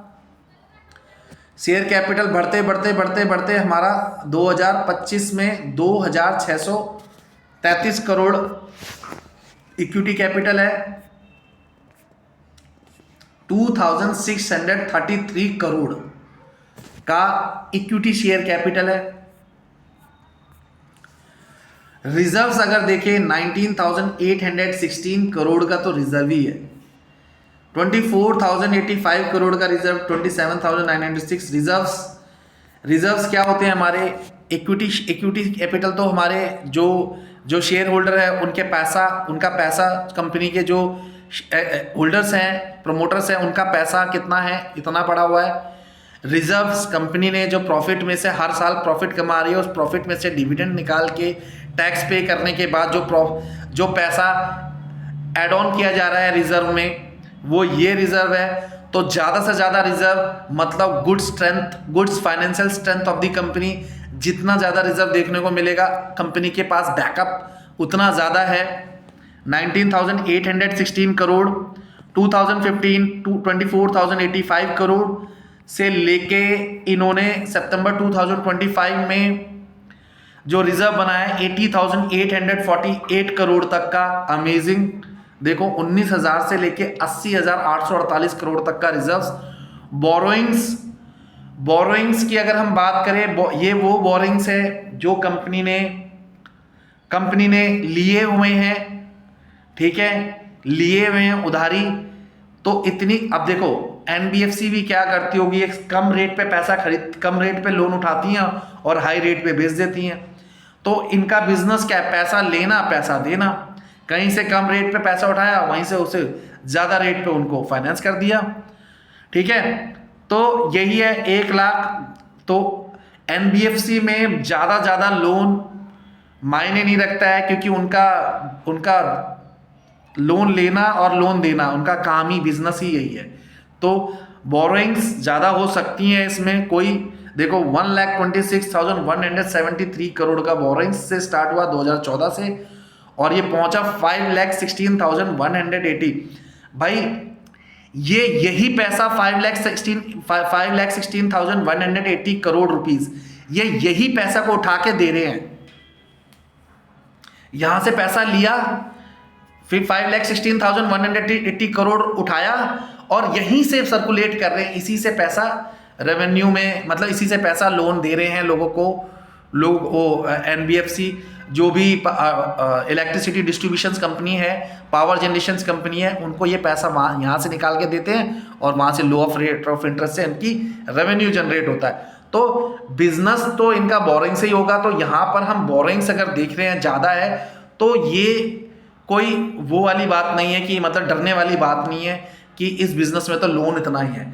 तो इनका काम ही यही है, लोन देना लोन लेना, काम ही यही है। तो कोई दिक्कत नहीं, बोरिंग्स बढ़ सकते हैं, ठीक है। अब अब ये बोरिंग्स उन कंपनियों में देखा जाए, अगर कोई मैन्युफैक्चरिंग यूनिट है जो सामान बनाती है, सामान बना के बेचती है, मैन्युफैक्चर करके प्रोडक्शन करके, उस जगह पे अगर बोरिंग्स ज़्यादा होना, क्योंकि उनका धंधा पैसा मार्केट से लेके उधारी देना नहीं है। उनका धंधा क्या है, पैसा, वो प्रोडक्ट को बनाना और बना के उस प्रोडक्ट को बेचना, ये धंधा है। तो ऐसे धंधे वाले बिजनेस में बोरिंग्स अगर ज़्यादा है, अगर ऐसी कोई मैन्युफैक्चरिंग यूनिट है जिसके ऐसी कंपनी अगर हम चेक कर रहे हैं जिसमें बोरिंग्स ज़्यादा है, तो वहाँ पर डरने वाली बात है, क्योंकि हाँ कंपनी में बोरिंग उधारी ज़्यादा है, मगर यहाँ पे नहीं है इतना। चलो आओ फिक्स्ड एसेट्स देखते हैं। अदर लायबिलिटीज इतना है 5,968 करोड़, 7,404 करोड़, 8,840। आप इधर ऐसे करते करते ये हमारा पहुंचा सितंबर 2025 में 40,690 करोड़, ठीक है। तो ये हमारी टोटल लायबिलिटीज इतनी है। फिक्स्ड एसेट्स कंपनी पे इतनी है, क्योंकि एनबीएफसी बैंक्स हैं, एनबीएफसी कंपनी है, क्या कहते हैं, लोन देने का काम है, तो एसेट्स इनके पास होती नहीं है, ऑफिसेज में ही काम चलता है। तो साफ साफ हमें देखने को मिल रहा है कि फिक्स्ड एसेट ऐसी कंपनी जो इतना बड़े लेवल पे प्रॉफिट कमा रही है, इतने बड़े लेवल पे प्रॉफिट कमा रही है, 17,267, 15,884 करोड़ तक का प्रॉफिट कमा रही है, मगर उसके पास फिक्स्ड एसेट सिर्फ 73 करोड़ का। तो इसी से पता लग रहा है ये बैंक की, ये इस कंपनी का काम है लोन देना। तो इनके पास इतनी बड़ी बड़ी हैवी प्लांट एंड मशीनरी नहीं होंगी, नहीं यूजेस होते हैं, तो इसलिए फिक्स्ड एसेट भी हल्की फुल्की ही हैं। तो इट्स अराउंड 618 करोड़ तक की फिक्स्ड एसेट्स है। CWIP इतना है। इन्वेस्टमेंट अगर मैं चेक करूं 1600 इन्वेस्टमेंट, ये वो इन्वेस्टमेंट है, देखो कंपनी की ये वो इन्वेस्टमेंट है, एक सेकंड, ये वो इन्वेस्टमेंट है,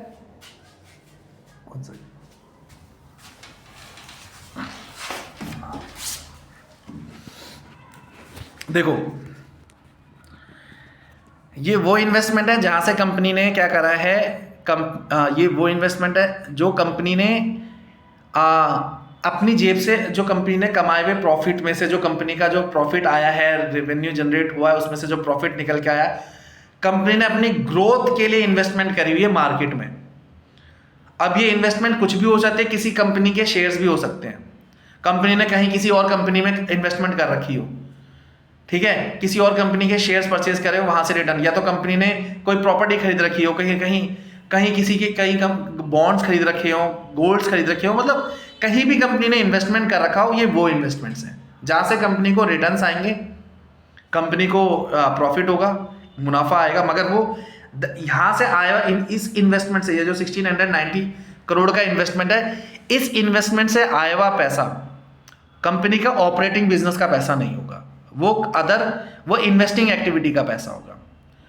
ऑपरेटिंग बिजनेस का पैसा क्या है? कंपनी जब उधार में पैसा देती है, किसको? REC limited electricity distributions company को जब पैसा उधारी में देती है, उस कंपनी का पैसा, उस कंपनी से जो भी इंटरेस्ट मिल रहा है, वो कंपनी का ऑपरेटिंग इनकम है, जो ऑपरेशन से कमाया हुआ इनकम है। ये वाला इन्वेस्टमेंट एक्टिविटी में कहलाया जाएगा, ये कंपनी के ऑपरेशंस का बिजनेस का ऑपरेशंस का पैसा नहीं है। तो इन्वेस्टमेंट 1690 करोड़ 1690 करोड़ मार्च 2015 में 1596 करोड़ से बढ़ते बढ़ते इन्वेस्टमेंट हमारी पहुंच गई 8172 करोड़ की। ठीक है, अदर एसेट्स कंपनी की कुछ अदर एसेट्स है, इसमें देख सकते हैं। अदर एसेट्स क्या है? ट्रेड रिसीवेबल्स, कंपनी ने किसी को पैसा दिया, उनसे पैसा लेना है, वो पैसे हैं यहाँ पर। ठीक है, कैश इक्विवेलेंट, कंपनी के पास कैश पड़ा हुआ है, कैश समझ लो ना, कैश कंपनी के अकाउंट में, आप कंपनी के बिजनेस में इतना कैश पड़ा हुआ है, ये वो कैश है, ये सब एसेट्स की कैटेगरी है। अब ये लोन्स एंड एडवांसेस, अब भाई लोन्स एंड एडवांसेस तो कंपनी का धंधा ही क्या है? लोन्स एंड एडवांसेस कंपनी को क्या है? कंपनी उधारी पैसा लोन्स दिया है किसी को, कि मतलब जो लोन्स दिए हैं, ये सारी चीज़ें यहाँ पर दिख रही है। जो किसी को एडवांस में पैसा दिया है या किसी को लोन दिया है, वो सब यहाँ पर दिख रहा है। 12,752 करोड़ से लेके ये सारे क्या है हमारे, हमने लोन दिए हैं, हमारे लोन्स और एडवांस दिए, इधर से हमें पैसा आएगा। देखो करते करते यहाँ पर सितंबर 2025 में 5,74,780 करोड़।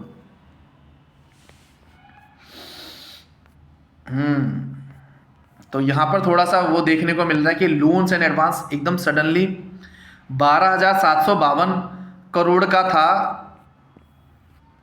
2014 में, और ये 2014 से बढ़ा फिर 42,651 करोड़ का था 2016 में, 2017 में 19,462 करोड़, और 2018 में 53 करोड़।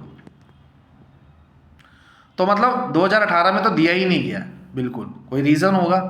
2018 में नहीं दिया कुछ पैसा लोन, 2019 में भी नहीं दिया।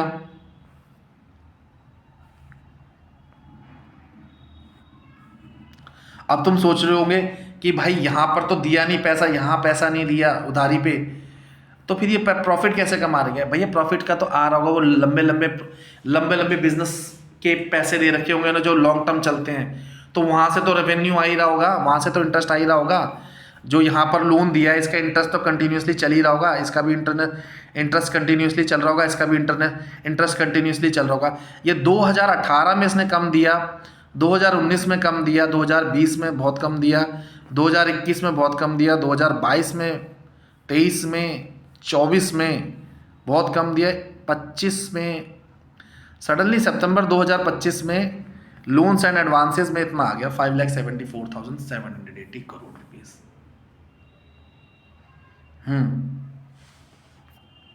And other assets items 1,37,123 crore, 1,65,834 crore, 1,59,448 crore, 1,82,504 crore, 2,36,780 crore.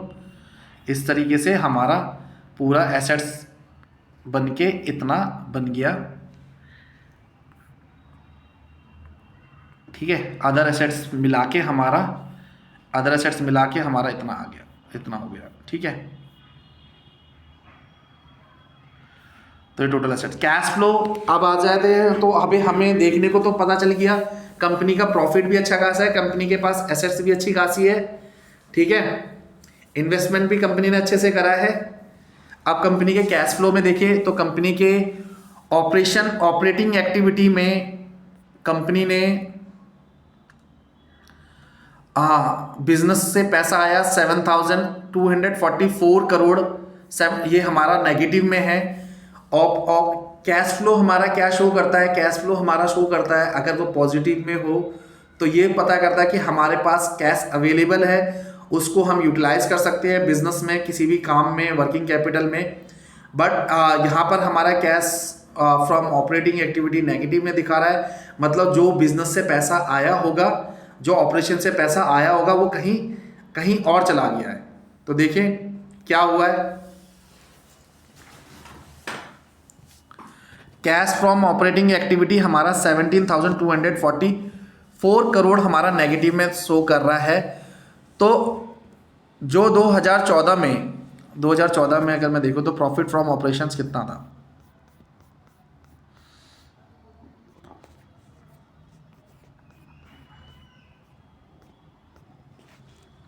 2014 में प्रॉफिट फ्रॉम ऑपरेशंस लगभग 16,650 करोड़ था। अब 16,650 करोड़ में से मोटा मोटी इन्होंने क्या बोल रखा है, अप्रॉक्सीमेशन है इतना, नॉट एग्जैक्ट वैल्यू, तो उसी में से बता रहा है। जो प्रॉफिट फ्रॉम ऑपरेशन में से इन्होंने क्या करा है, 136 करोड़ की तो इन्वेस्टमेंट कर दी। मतलब हमारे पास कितना पैसा आया, मैं आपको ये चीज़ दिखा रहा हूँ, इतना पैसा आया ऑपरेटिंग प्रॉफिट में से, इतना आया। तो ऑपरेटिंग प्रॉफिट से जब इतना आया, इन्होंने इसमें से मतलब जो कंपनी का कैश फ्लो था उसमें से इन्होंने क्या करा, इन्होंने 136 करोड़ का तो इन्होंने बिजनेस उसी प्रॉफिट ऑपरेशंस के पैसे से ही मतलब इन्वेस्टिंग एक्टिविटी कर दी 136 करोड़ की, और 16,815 करोड़ की इन्होंने क्या कहते हैं, ये तो पीछे का है इसमें,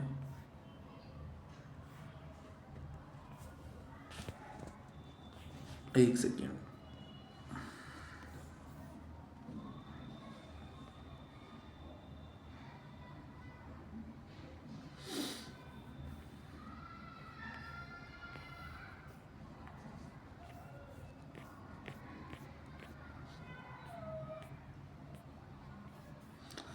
तो यहाँ पे प्रॉफिट फ्रॉम ऑपरेशंस यहाँ से चालू हुआ,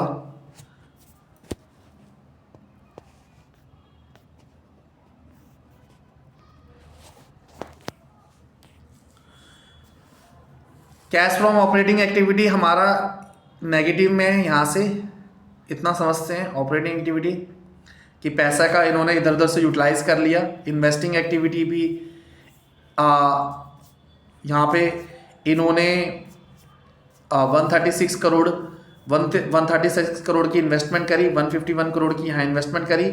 मार्च 2016 में इन्वेस्टिंग एक्टिविटी से 756 करोड़ रुपए निकाला। 2017 में मार्च 2017 में 101 करोड़ रुपए इसने निकाला। 2018 में मार्च 2018 में इन्होंने 46 करोड़ निकाला। मार्च 2019 में 457 करोड़, और मार्च 2020 में 121 करोड़ 21 करोड़ की इन्वेस्टमेंट करी। इस तरीके से 23 में निकाला पैसा, बेचा, इन्वेस्टमेंट बेची, 24 में भी इन्वेस्टमेंट बेची, 25 में भी इन्वेस्टमेंट बेची। फाइनेंसिंग एक्टिविटी में उधारी में पैसा इतना दिया, इतना दिया, इतना दिया उधारी में, ऐसे करते करते इतना दिया। और इनके पास जो नेट कैश फ्लो बच रहा है, यहाँ पे तो नहीं था 2014 में, नहीं इधर सच 649, 2016 में 1,257 करोड़, 2,757 करोड़, 4,220 करोड़ नेगेटिव में नेट कैश फ्लो। इस तरीके से हमारा मार्च 2025 में नेट कैश फ्लो नेगेटिव में है 333 करोड़। तो इट्स ऑल ओवर कि क्या कहते हैं, अब कंपनी के पास कैश फ्लो कम है, ठीक है, कैश फ्लो कम है कंपनी के पास। कंपनी के पास कैश अवेबिलिटी कम है। कंपनी ने क्या करा, ऑपरेशन से पैसा आया, ऑपरेशन से जो पैसा आया इधर उधर लगा दिया, अपने पास कुछ नहीं रखा। सिंपल ये चीज़ है, इसलिए ये नेगेटिव में। ज़्यादा नहीं सोचना। मार्च 2014 में कंपनी ने जो ऑपरेशन से पैसा कमाया होगा, वो कमा के वो पैसा इन्होंने इधर उधर लगा दिया, तो नेगेटिव में शो कर रहा है। ये नेगेटिव में शो कर रहा है, नेगेटिव में शो कर रहा है, यहाँ पॉजिटिव में शो कर रहा है। ऑपरेशन का पैसा इन्होंने रखा होगा यहाँ पे, ऑपरेशन का पैसा इन्होंने रखा होगा यहाँ पे, इस तरीके से इधर उधर लगा के हमारे पास अब पैसा जेब से और दे दिया हमने 333 करोड़। मार्च 2025 में हमारे पास कुछ पैसा नहीं पड़ा हुआ। ठीक है, ये चीज़ लिखा हुआ है इसमें, 333 करोड़ नेगेटिव में। क्या सर?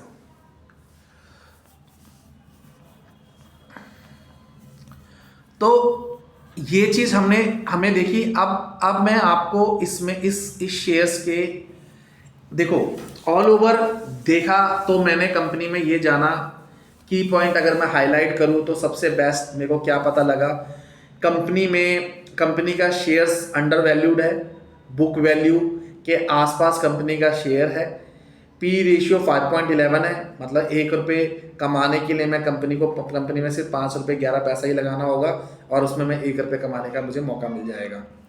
ठीक है, तो इट्स कंपनी एक अच्छी डिविडेंड पे आउट कंपनी है, और कंपनी ऑल ओवर मतलब अभी 545 का हाई टच करके 331 पे, अभी कितने 338 पे चल रही है, और इसका जो बुक वैल्यू है वो 317 है। तो लो 331 बनाया है, तो आसपास लो के आसपास ही है। तो हर जगह से कंपनी में स्टॉक्स को लेके, प्रॉफिट को लेके हर जगह से और आज कंपनी का ये शेयर्स 1.17% इंक्रीज भी हुआ है। तो हर जगह से कंपनी के शेयर्स मेरे को ये सही लग रहा है। तो देखो महंगा हो गया, आपके सामने महंगा हुआ, पढ़ाते पढ़ाते महंगा हो गया। 1.17% था, पढ़ाते पढ़ाते महंगा हो गया शेयर, 5.12 हो गया। ठीक है, जब मैं वीडियो शूट कर रहा हूँ इस समय 5.11 था, अभी रेट बढ़ा 1.17%। तो अब स्टॉक पीयू देखा था आपने, 5.11 था, 5.12 हो गया। ठीक है, 5.12 हो गया, 5.12 हो गया अब। तो इससे हमें पता लग गया हमारा स्टॉक अंडर वैल्यूड है, और इसमें हम इन्वेस्टमेंट कर सकते हैं। टेक्निकल एनालाइज अगर मैं करूं एक बार, इसमें अकाउंटिंग रेशियो अगर आपको जानना है ना, मैंने ना अपनी अकाउंटिंग रेशियो की वीडियो बनाई हुई है, आप उसमें जाओ, अच्छे से अकाउंटिंग रेशियोज के बारे में पढ़ो। तो जो भी इसमें आपको जो देखने को मिल रहा है ना, जो भी इसमें आपने देखा होगा क्या क्या चीज़ें, अकाउंटिंग रेशियो के टर्म्स कहाँ कहाँ यूज़ हो रहे हैं, वैसे तो मैंने आपको हिंदी में मैंने आपको एक्सप्लेन कर दिया है, मगर अच्छे से अकाउंटिंग रेशियो, अगर आपको अकाउंटिंग रेशियो के एक एक चीज़ समझनी है कि हाँ ये कैसे, इसका मतलब क्या है, ये कैसे आता है, आप मेरी अकाउंटिंग रेशियो की वीडियो देखो, मेरे चैनल में वीडियो रखी हुई है, आप उस वीडियो में जाओ, उस वीडियो को पूरा देखो, 1 से 1.5 घंटे की वीडियो है, बहुत अच्छे से एक्सप्लेन किया हुआ है। जो भी हम एनालाइज करते हैं उसमें हमें क्या क्या रेशियोज चेक करने होते हैं, तो आपको देखने को मिलेगा। अब मैं थोड़ा टेक्निकल यूज़ करता हूँ, मैंने टेक्निकल भी मैंने पढ़ाया है आप लोगों को, तो टेक्निकल में मैं देख लेता हूँ आरईसी को लेके। तो मैं टेक्निकल सिर्फ इसमें मैं ज़्यादा इंडिकेटर नहीं लगा रहा, I am using only RSI और MACD, बस दैट्स इट, और उसमें वॉल्यूम और कुछ नहीं यूज़ कर रहा मैं। ठीक है, बाकी मैंने फंडामेंटल्स बहुत अच्छे से बताए हैं आपको। फंडामेंटली मैंने आपको ये चीज़ शो कर दिया है, ये दिखा दिया कि एक बहुत ही बेहतरीन शेयर आपके सामने आया है इतने अच्छे वैल्यूएशन पे कि आपको फ्यूचर में बहुत कमाने का मौका मिल सकता है अगर इस शेयर्स में अगर आप पैसा इन्वेस्ट करते हैं, तो ये शेयर्स खरीदते हो। ये सब चीज़ें देख के हमें पैसा लगाना होता है। ठीक है, क्योंकि शेयर्स ऑलरेडी पहले से ही इसने पीक पॉइंट पकड़ी थी, 500 रुपये का टच करके ये नीचे आया है। तो मे बी जहाँ तक मेरी वैल्यूएशन जितना भी मैंने देखा, इसमें जो पता लग रहा है कि आने वाले टाइम में ये शेयर आपको बहुत ही अच्छा रिटर्न दे सकता है। ठीक है, तो आओ मैं टेक्निकल यूज़ कर रहा हूँ कि करंट सिनेरियो के टाइम फ्रेम में मैं इसे यूज़ करूँ कि नहीं करूँ। ठीक है, अब मैं देखता हूँ लॉन्ग टर्म में, मैं अभी करंट का एंटर करने की सोचूंगा कि करंट अभी खरीदना हो तो मैं क्या करूं, ठीक है। उसके बाद मैं आपको दिखाऊंगा लॉन्ग टर्म में अगर मुझे करना है तो मैं क्या करूं। वो मैं RSI और इसके MACD यूज करके, इस इंडिकेटर का यूज करके मैं आपको दिखा रहा हूं। तो सबसे पहले मैंने इसमें डाला REC लिमिटेड, REC लिमिटेड, ठीक है, ये REC लिमिटेड है। अब व्यू चार्ट पे मैं गया, ये मैं जीरोधा में देख रहा हूं, मैंने जीरोधा ओपन किया हुआ है, ये इंडिकेटर्स लगे हुए, पहले से मैं इन इंडिकेटर्स को हटा देता हूं।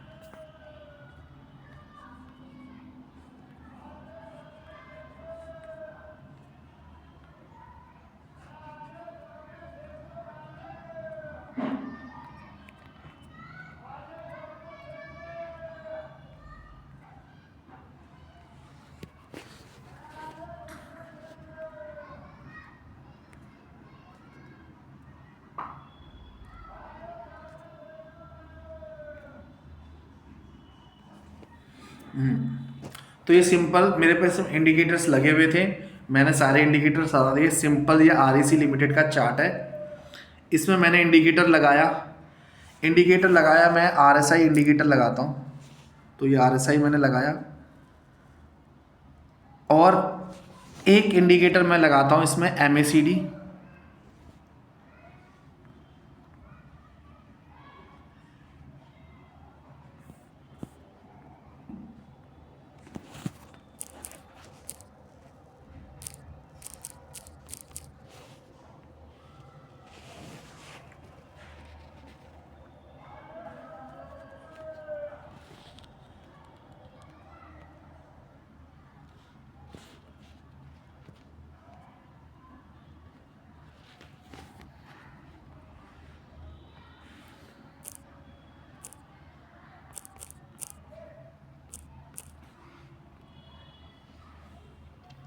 ठीक है। RSI मैंने इसमें लगाया, RSI सबसे पहले मैं RSI यूज कर रहा हूं। RSI में मैं आपको 2 घंटे के टाइम फ्रेम में मैं आपको बता रहा हूं कि मुझे क्या करना चाहिए। अब RSI 2 घंटे, ये टाइम फ्रेम मैंने यूज किया, 2 घंटे का टाइम फ्रेम मैंने लिया है, 2 घंटे का मैं बढ़िया मानता हूं। तो 2 घंटे में अगर मैं आज में अगर मैं डिसीजन लूं तो मुझे क्या करना चाहिए, मैं ये देखता हूं। तो सबसे पहले मैं एक तो क्या कहते हैं, RSI अगर टेक्निकल यूज कर रहा हूं, टेक्निकल इंडिकेटर यूज करो, तो जो टेक्निकल इंडिकेटर का जो रूल्स है मैं उसी को फॉलो करता हूं। मैंने ये फंडामेंटली मैंने शेयर्स को पढ़ लिया है, मेरे को शेयर बहुत अच्छा लगा, हर जगह से सही है, ठीक है, मेरे को शेयर ठीक लगा, शेयर में इन्वेस्ट कर सकता हूं मैं इसमें। अब मगर इंडिकेटर मुझे क्या बोल रहा है, मेरा इंडिकेटर मेरे को क्या बता रहा है कि मुझे इन्वेस्टमेंट करनी चाहिए कि नहीं करनी चाहिए। तो अगर मैं चेक करूं इंडिकेटर्स में, तो RSI का जो फीचर्स है, जो टूल्स जो हमें बोलता है, RSI क्या बोलता है, RSI बोलता है कि अगर RSI की रेंज, जैसे यहां पर RSI कितना दिखा रहा है, RSI कितना दिखा रहा है 40, RSI कितना दिखा रहा है 44.66 दिखा रहा है, 44.66 RSI दिखा रहा है, ठीक है। अब RSI का रूल ये बोलता है कि अगर RSI 30 से नीचे है तो वो जो कंडीशन है, वो कंडीशन है जहां पे ज्यादा से ज्यादा माल बेच दिया गया है, सामान बिक चुका है, ओवरसोल्ड की कैटेगरी है, यहां से बायर एंटर करते हैं, बट अभी जो मुझे दिख रहा है 44.52 है, 30 से नीचे नहीं है, 30 से नीचे नहीं है, जो 44.52, 35 से जो 50 या 45 की जो रेंज चलती है, 40 से 50 की जो रेंज चलती है, वो न्यूट्रल रेंज होती है। न्यूट्रल रेंज में ये पता लगता है कि हाँ, यहाँ पर बायर और सेलर दोनों एक दूसरे से लड़ रहे होते हैं, दोनों इक्विवेलेंट में अवेलेबल है। और यही अगर 70 पे चला जाए, यही 44.40 अगर 70 पे चले जाए, तो वो उस पीक पे होता है, उस पॉइंट पे होता है जहां पे बायर्स ने सामान खरीद लिया है, खरीदते खरीदते खरीदते इसे टॉप पीक पे पहुंचा दिया है। इतने बायर्स ने शेयर्स खरीदे हैं कि अब वहां से वो रिवर्सल पॉइंट आ सकता है कि शेयर्स बेचे जा सकते हैं। ठीक है, वहां से शेयर बिकना चालू हो सकता है क्योंकि लोगों ने खरीद लिया है। ये है स्विंग ट्रेडिंग के लिए, इंट्राडे ट्रेडिंग वालों के लिए मैंने इंडिकेटर लगाया, अभी इन्वेस्टमेंट के लिए नहीं। मैंने बोला कि करंट स्थिति में मैं क्या देखूं, मैं करंट आज ही आज अगर आज 2-3 दिन के लिए मुझे एंटर करना हो तो क्या करूं। देखो करने को मैं कर सकता हूं, 43-44 के आसपास चल रहा है कि महंगा नहीं है, मतलब already buyer zone, buyers enter है, इसे पीक पे जाने के रेंज में लगा हुआ है, 70 तक पहुंचेगा ये। इट माइट भी कि वो 70 तक पहुंच पाए या ना पहुंच पाए। अगर 70 पे पहुंच गया तो मैं वहां पे होल्ड करूंगा 30 की रेंज में आने का। अगर मैं टेक्निकल देख रहा हूं, फंडामेंटल्स देखा मैंने, फंडामेंटल एनालाइज करा, मेरे को रिपोर्टिंग सब कुछ सही लगी, मैं इन्वेस्टमेंट कर सकता हूं। अब तुम देखो 2-4 दिन में, 5-6-10 दिन में ही तुम्हें पैसा ऊपर नीचे नजर ना आ रहा हो, तुम फ्रस्ट्रेट हो जाओ, तो उसके लिए मुझे टेक्निकल इंडिकेटर देखना पड़ेगा। इंडिकेटर का रूल मुझे ये देखने के बोल रहा है कि अभी मैं एंटर लूँ तो क्या करूँ, 30 के आसपास मेरे को 30 के नीचे मुझे RSI दिखना चाहिए। अगर 30 के नीचे मुझे RSI दिखा तभी मैं एंटर करूँगा, नहीं तो नहीं करूँगा। मैं अपने रूल से हिलूंगा ही नहीं। 30 में मेरे को एंटर होते हुए नजर नहीं आ रहा, मिल नहीं रहा, तो मैं खरीदूंगा ही नहीं इसे भी। शॉर्ट टर्म के लिए इंट्राडे में करूंगा ही नहीं, इंट्राडे स्विंग ट्रेडिंग में लूंगा नहीं। रीजन है मेरे को RSI सिग्नल नहीं दे रहा। RSI मेरे को कम से कम 30 के आसपास तो पहुंचाए, 30 के आसपास पहुंचे या 29-20 के आसपास मिले तो मैं एंटर करूंगा, वो मेरी एंट्री जोन होती है। और यहां से क्योंकि एक सपोर्ट पॉइंट मुझे मिलेगा, एक सपोर्ट पॉइंट मेरे को देखने को मिलेगा। वैसे स्टॉक ऑलरेडी सपोर्टिंग जोन में ही है, मगर करंट स्टेटस में भी देखना पड़ता है। तो RSI अभी मेरे को नहीं बोल रहा है, तो मैं अभी एंटर नहीं करूंगा। और ये जब ऊपर चला जाएगा और टॉप पीक पे चला जाएगा 70, जब बायर्स खरीदते खरीदते खरीदते खरीदते, क्या पता बायर्स अभी खरीदना चालू कर दिया हो, बायर्स ने 43 की रेंज बन गई है, 30 से तो चालू हुआ है, 43 की रेंज बन गई है, क्या पता खरीदते खरीदते खरीदते ये 70 पे चले जाए, मैं अभी भी एंटर कर सकता हूँ, ऐसी बात नहीं है। अब इट डिपेंड्स कि मैं RSI को प्रॉपर फॉलो करूं या वेट करूं। तो अगर मैं RSI का रूल्स फॉलो करूंगा तो मैं I should wait for entry कि ये एटलीस्ट 30 के नीचे मिले तो मैं परचेज कर लूंगा। तो दिस इज RSI की। वैसे सिग्नल के अकॉर्डिंग मेरे को बाय जोन है, बायर्स एंटर्स है, बायर एंटर है इस एरिया में, बाय जोन है, मगर फंडामेंटली के अकॉर्डिंग मैं बाय कर लूंगा, फंडामेंटल देखूंगा और RSI देखूंगा, बाय कर लूंगा। मगर स्विंग ट्रेडिंग इंट्राडे के लिए मैं नहीं करूंगा अभी बाय, मैं 30 का वेट करूंगा। ठीक है, फंडामेंटल देखते हुए मैं बाय कर लूंगा, मगर टेक्निकल को देखने के लिए मैंने टाइम फ्रेम लगाया 2 घंटे का, मैं अभी बाय नहीं करूंगा। At least I am waiting for 30 तक ये पहुंचेगा तो मैं वेट करूंगा, 30 के बाद मैं एंटर करूंगा। ठीक है, एक तो ये हो गया। नाउ अब मैं आता हूं लॉन्ग टर्म के लिए। मेरे को लॉन्ग टर्म स्विंग ट्रेडिंग नहीं करनी, इंट्राडे नहीं करना, मुझे लॉन्ग टर्म करना है। लॉन्ग टर्म के लिए मैंने क्या करा, लॉन्ग टर्म के लिए मैंने 1 हफ्ते का टाइम फ्रेम लगा दिया। बताओ, देखो लॉन्ग टर्म के लिए तो मैं बोल ही रहा हूँ, चिल्ला चिल्ला के बोल रहा हूँ, बढ़िया शेयर है ये। देखो RSI कितना आ रहा है, 32.99 आ रहा है, तो बायर्स एंट्री जोन है ये, तो मौका है खरीदने का, खरीद लो। जिसने अच्छे शेयर्स में, जिनको स्टॉक मार्केट की नॉलेज नहीं होती, दे आर पीपल फॉलोइंग, पीछे भाग रहे हैं पेनी स्टॉक्स के पीछे। अगर पेनी स्टॉक्स में अगर वो पेनी स्टॉक्स कोई ऑपरेटर चला रहा होगा ना, लिटरली तुम्हारा पूरा कमाया हुआ पैसा फंस जाएगा। उस पेनी स्टॉक्स के, उस पेनी स्टॉक्स के जो अकाउंट्स हैं, फाइनल बुक्स ऑफ अकाउंट्स हैं, अगर वो प्रॉफिटेबल नहीं है, लॉस में है, डेट्स ज़्यादा है, उधारी में है, ठीक है, और ना ही डिविडेंड दे रही है, ना ही रिटर्न, कुछ भी अच्छा नहीं है, और बस आपको भागता हुआ शेयर दिख रहा है, आपने खरीद लिया, फंस जाओगे। आपको बूमिंग शेयर दिख रहा है, भग रहा, न्यूज़ भी दौड़ रही है, न्यूज़ भी चल रही है, हाँ भाई ये तो शेयर भाग रहा है, आज तो 10% भाग गया, आज 15%, आप भी उसी मस्ती में कूदने चले गए, हाँ मेरे को भी 10% कमाना है, 5% कमाना है, पूरा का पूरा पैसा फंस जाएगा। दिस इज द वे, यही वे है जिसमें आपको इट डिपेंड्स ऑन यू कि आप किसको फॉलो कर रहे हो। मैं ये नहीं बोला कि मेरे ही सारे स्टेप्स को फॉलो करो, नो, आपके भी अपने तरीके होते होंगे एनालाइज करने के, करो, but this is the right way, जो according to me this is the right way to choose the right share. एक राइट शेयर को चूज करने के लिए ये एक सही तरीका है कि जहां पे आपका पैसा सेफ रहेगा, बच जाएगा, डूबेगा नहीं, क्योंकि आपने फाइनेंशियल्स देख लिए, फाइनेंशियल्स अच्छे थे सारी कंपनी के। उसके बाद आपने टेक्निकल में भी आपने टेक्निकल लगा लिया, एक हफ्ते का मैंने टाइम फ्रेम लगा लिया कि एटलीस्ट एक हफ्ते का क्या डिसीजन हो, एक हफ्ते में मेरे को कमाने का मौका, एक हफ्ते में मैं क्या डिसीजन लूँ, वो उसके बेसिस पे मेरा 33.10 आ रहा है। तो RSI के फंक्शंस के जो उसके टूल्स बोलता है कि एंट्री जोन होती है 30 से नीचे, तो एटलीस्ट ये पहुंचने वाला 30 के नीचे।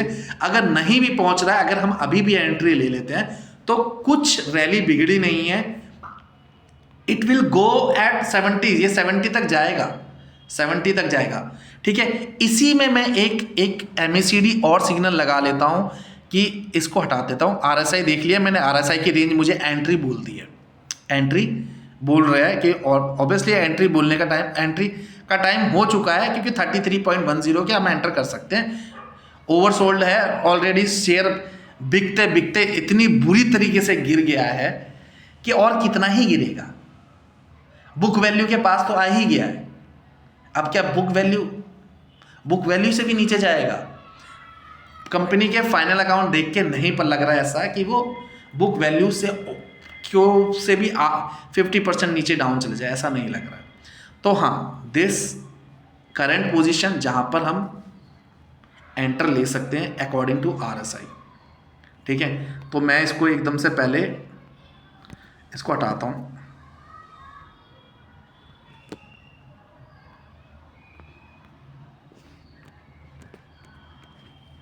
तो ये RSI लगाया था, अब मैं इसमें MACD लगा रहा हूं, ठीक है। MACD हमें एक सिग्नल लाइन जनरेट करती है, जो सिग्नल लाइन है दैट इज रेड लाइन, जो कि एक सिग्नल लाइन है, वो ब्लैक लाइन को क्रॉस करते हुए अगर ऊपर जा रही है तो that is buy signal. Almost दोनों की दोनों जुड़ी हुई है, ब्लैक और रेड लाइन, जो सिग्नल लाइन है और ब्लैक लाइन दोनों एक साथ जुड़ी हुई है। इट मींस कि नाउ ये रेड लाइन सिग्नल लाइन को क्रॉस करते हुए ऊपर जाएगी तो हम एंटर कर सकते हैं। तो अभी अगर ये ब्लैक लाइन को क्रॉस करते हुए रेड लाइन ऊपर होती है तो मतलब सिग्नल लाइन ऊपर की तरफ जा रही है, हमें परचेज करना है, बाय करना है। अभी यहां पर रेड लाइन क्रॉस करने वाली है ब्लैक लाइन को और ऊपर की तरफ जा रही है, तो वही हमें RSI भी दिखा रहा है एटलीस्ट 33। तो हर जगह से इंडिकेटर को देखते हुए, फंडामेंटल्स को देखते हुए, कहीं से भी आपको लगा कि इस शेयर में पैसा नहीं लगाना चाहिए, बिल्कुल लगाना चाहिए। मतलब एजुकेशन बेसिस पे बोल लो, first advice your financial advisor, पहले अपने फाइनेंशियल एडवाइजर से एडवाइस लो। मगर जितनी भी चीज़ मैंने देखी तो मुझे तो यही लग रहा है कि हाँ, पैसा तो इन्वेस्ट करना चाहिए। This is the best stock, एक बेस्ट स्टॉक है कि जहां मेरा पैसा फंस नहीं सकता। अगर मेरा पैसा फंसा भी से तो कंपनी का जो डिविडेंड पे आउट हिस्ट्री है that is amazing, that is 20%, 30%, जो कि एक फिक्स डिपॉजिट से भी ज्यादा है। तो thumbs up for this stock. और एक और चीज जो आजकल जो लोग करते हैं कि मतलब जनरेटिव AI, मतलब पूरा का पूरा बैलेंस शीट, पूरा का पूरा फाइनल अकाउंट को कॉपी किया, चैट GPT के फाइल में जाके अपलोड कर दिया और उससे पूछ लिया कि बताओ स्टॉक कैसा है। अब मुझे बताओ, स्टॉक तुम जब खुद देखोगे तब तुम्हें पता लगेगा कि कैसा है, या तुम सीधा चैट GPT से पूछ लो, वो 1 ही मिनट में 2 मिनट में एनालाइज करके आपको दे दे। मेरे हिसाब से तो पहले अपने आप को इस स्टॉक को एनालाइज करने के लिए कम से कम मैंने 1 से 1.5 घंटे दे दिए, और वही वही क्या काम 1 मिनट में मेरे को करने को मिल जाएगा। अरे डेटा तो वही उठा रहा है ना जहां से उसको चाहिए। कहने का मतलब कि देखो, फर्स्ट स्टेप सेल्फ एनालाइज ही है। अपना पैसा लगा रहे हो, सेल्फ एनालाइज बहुत ज़रूरी है। अगर डेटा में कहीं भी गड़बड़ी हो गई, या क्या कहते हैं वो, उसने कुछ उल्टा सीधा मतलब तुमने कमांड कुछ और दिया चैट जीपीटी को, उसने कुछ मतलब, कहने का मतलब तुमने एआई का यूज़ कर रहे हो, एआई का यूज़ करते समय तुमने कमांड कुछ और दिया, उसने कुछ समझा, रिजल्ट कुछ और आया, आपने पैसा कुछ सोच समझ के कुछ और कहीं और लगा दिया। ये सब भी दिक्कतें आ सकती है। This is advantage of AI. अभी अभी इतना बेस्ट नहीं हुआ है कि you are taking the help from the AI, कि अगर एआई की हेल्प लेके आप ट्रेडर बन जाओगे, ऐसा नहीं है भाई। गलतियां होती हैं, अपना तुम्हारा पैसा फंस सकता है। एआई की हेल्प अपनी नॉलेज को बढ़ाने के लिए यूज कर सकते हो, पूरा डिपेंड नहीं हो सकते, क्योंकि अभी भी डेफिशिएंसीज, वेरिएंसेस, बहुत चीजें हैं उसमें। जो आउटपुट तुम्हें मिलना चाहिए वो मिल नहीं रहा है। तो अपना सेल्फ एनालाइज बहुत वेरी, इसलिए तो ह्यूमन एफर्ट्स की रिक्वायरमेंट है। कंपनियां एआई इनबिल्ड कर रही है, ह्यूमन रिड्यूस कर रही है। अभी मेरी जॉब चली गई, मेरे को जॉब से निकाल दिया, तो might be there is some issues हो सकते हैं कि बहुत चीजें हैं कि मतलब एआई काम कर रहा है, लोगों के ह्यूमन एफर्ट्स को कम कर रहा है। तो बट कहीं ना कहीं एआई में भी कमियां हैं। आप पूरी तरीके से डिपेंड नहीं हो सकते। आपको अपनी सेल्फ एनालाइज करना बहुत जरूरी है, नहीं तो वो पूरे तरह के डिपेंड करेगा, वो ब्लंडर करके बैठ जाएगा। ठीक है, तो यही चीज है, मैंने आपको समझाई। अब मैं चलो आपको एआई का भी हेल्प ले लेते, चलो एआई का हेल्प ले लेते। चलो लो, इसी को लगा दूं क्या मैं? वैसे तो मैंने आपको एक्सप्लेन कर दिया है। ऐसे करते हैं,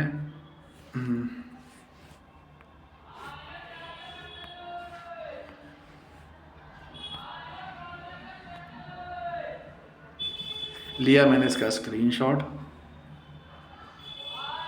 ठीक है, स्क्रीनशॉट लिया। अब मैं गया,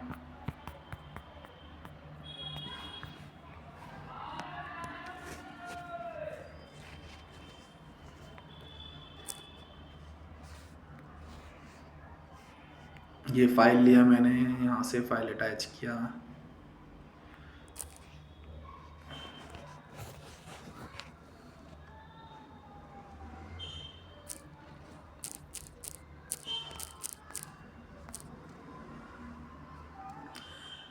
please advise entry price range for purchasing this share, please advise entry price range for purchasing this share as per this chart।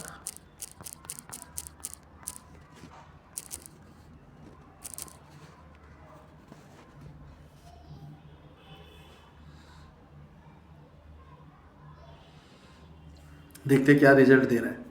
ये देखो, मैंने पूरी मेहनत करी, इतनी देर से मेहनत करी, ये मेरे को 1 मिनट में आंसर दे रहा है। मतलब ये हमें 1 मिनट में दे रहा है एआई। चलो देखते हैं। वैसे अच्छी चीज भी, अगर आप तीनों चीज को मिला दो तो बताओ डिसीजन मेकिंग क्या होगी, खतरनाक होगी कि नहीं होगी। आपने सेल्फ एनालाइज किया, उसके बाद प्लस फिर इंडिकेटर यूज किया, उसके बाद फिर तुमने एआई को पकड़ लिया। अब उसके बाद तो भाई, अब देखो पढ़ते हैं क्या लिखा हुआ है। चलो देखते हैं, पहले प्राइस अभी वीकली डाउन ट्रेंड में है और इमीडिएट सेफ बाय नहीं दिख रहा। ठीक है, बेहतर है कि आप करीब 330 या उसके नीचे के सपोर्ट जोन में बुलिश संकेत आने पर ही एंट्री ले, स्ट्रिक्ट स्टॉप लॉस के साथ। ठीक है, तो बता तो ठीक ही रहा है वो, उसने बता दिया 330 या उससे नीचे के सपोर्ट जोन में प्राइस खरीदो। अभी 337 खरीदा है, वो 330 के आसपास खरीदने की बात कर रहा है। और ज़्यादा स्ट्रिक्ट स्टॉप लॉस कहने का मतलब, स्टॉप लॉस लगाओ जब तुम परचेज कर रहे हो। एक शेयर अगर बिक रहा है 337 रुपये का बिक रहा है, 330 में आपने खरीदा, 330 में आपने खरीदा, स्टॉप लॉस मतलब कि आप अपना एक रेशियो बना लो, 5% लॉस ले लो, 5% का प्रॉफिट ले लो। मतलब 5% अगर नीचे जाएगा स्टॉक तो तुम्हारा ऑटोमेटिक बिक जाएगा, तुम 5% का लॉस ले सकते हो। मैं तो इतना ही बोलता हूँ, 5% तक का स्टॉप लॉस लगाओ, ठीक है, और प्रॉफिट तुम जितना भी कमाना चाहते हो कमा लो, कोई दिक्कत नहीं। मतलब ये मान के चलो 330 में आपने खरीदा तो 330 के 5% कितना होता है, मान के चलो जो भी 10, अब 330 का 5% जो भी बन रहा है 15-16 रुपये, 15-16-17 रुपये का आप लॉस ले सकते हो। 330 में से 15 माइनस कर दिया तो 15 माइनस कर दिया मतलब 315 का आप स्टॉप लॉस लगा देना और 330 रुपये में आप खरीद लेना। अगर ऐसा करोगे तो 330 में खरीद लेना तो मैक्सिमम 315 तक अगर ये नीचे और गिरा तो 315 में ऑटोमेटिक एग्जिट हो जाएगा तुम्हारा। मतलब 15 रुपये का, एक शेयर में 15 रुपये का लॉस लेके आप एग्जिट हो जाओगे, ये बोल रहा है। करंट ट्रेंड और इंडिकेटर, वीकली चार्ट पर प्राइस लगातार लोअर हाई लोअर बना रहा है, यानी क्लियर डाउन ट्रेंड चल रहा है। आरएसआई लगभग 30 से 33 के आसपास है, जो ओवरसोल्ड एज पर है, लेकिन रिवर्सल का क्लियर कंफर्मेशन नहीं देता। एमएसीडी सिग्नल लाइन के नीचे और नेगेटिव जोन के आसपास है, जो अभी भी बेरिश मोमेंटम दिखा रहा है। कई टेक्निकल साइट के अनुसार स्टॉक का मेजर सपोर्ट 327 से 330 के आसपास है, उसके नीचे ब्रेकडाउन होगा तो वीकनेस आ सकती है। करंट मार्केट प्राइस लगभग 338 से 340 के आसपास है, यानी सपोर्ट से थोड़ा ही ऊपर चल रहा है। इस जोन में गिरावट जारी रहने में संभावना बनी रहती है। Entry range suggestions, aggressive trader के लिए 330 से 335 जोन में तभी बाय कंसीडर करें जब वीकली या डेली चार्ट पर बुलिश कैंडल, हैमर, बुलिश एंगुलफिव और एमएसीडी आरएसआई में पॉजिटिव डाइवर्जेंस दिखे। स्टॉप लॉस 320 से 322 के नीचे रखे। कंजर्वेटिव ट्रेडर के लिए क्लियर रिवर्सल या प्राइस का 350 से 360 के ऊपर सस्टेन होना है, वेट करें, फिर रिट्रेसमेंट पर 340 345 जोन में बाय प्लान करें। स्टॉप लॉस 325 से 330 के नीचे। Risk management tips, position size छोटा रखे क्योंकि ओवरऑल ट्रेंड अभी भी डाउन है और वीकली टाइम फ्रेम पर रिवर्सल कंफर्म नहीं हुआ है। अगर 327 सपोर्ट डाइजेस्टली टूटता है तो फ्रेश बाइंग अवॉइड करें और नया बेस बनने का वेट करें, क्योंकि नीचे अगला स्ट्रॉन्ग सपोर्ट काफ़ी दूर हो सकता है। देखो जितना इसने बोला, आई थिंक मे बी इसकी बातें सारी सही हो सकती हैं, ठीक है। इसने मेरे को एग्रेसिव प्राइस रेंज बताया है कि यहाँ पर तुम्हें एंट्री करना है 330 से 335 जोन में, तभी बाय कंसीडर करें जब वीकली या डेली चार्ट पर बुलिश कैंडल, हैमर, बुलिश एंगल्फिव और एमएसआई आरएसआई में पॉजिटिव डाइवर्जेंस दिखे, ठीक है। तो यहाँ पे जो आरएसआई है, ये आरएसआई और यहाँ पर चार्ट में बुलिश इंगल्फिंग मतलब कैंडल ग्रीन में नजर आए। अब देखो कैंडल नीचे जा रही है, ये एटलीस्ट कैंडल ग्रीन में नजर आए, बुलिश इंगल्फिंग कैंडल क्रिएट हो और ऊपर की तरफ जाने को नजर आए। यहाँ पर अगर कोई भी ग्रीन कैंडल अगर बनती हुई नजर आ गई मेरे को तो मैं एंटर कर जाऊंगा, ठीक है। मगर इतनी चीजें देखने के बाद आपको ये बात पता चल चुकी है कि कंपनी के फंडामेंटल्स को मैंने चेक कर लिया है ऑलरेडी। चेक करने के बाद मेरे को पता है मेरे को क्या लेना है। कंपनी के रेवेन्यू बढ़ रहे हैं, कंपनी का प्रॉफिट बढ़ रहा है, कंपनी का बुक वैल्यू के अकॉर्डिंग पीई कम है, पी भी कम है, तो माइट भी ये स्टॉक राइट टाइम पे परचेज करने का है। ऑलरेडी 500 से नीचे गिर गया है। तो दोस्तों इतना ही मुझे आपको अपनी वीडियो में बताना था। मेरी वीडियो आपको अच्छी लगे तो ज़्यादा से ज़्यादा मेरी वीडियो को शेयर करो, लाइक करो, कमेंट करो मेरे वीडियो में, और मिलते हैं हम नेक्स्ट वीडियो में। तब तक के लिए जय हिंद, वंदे मातरम।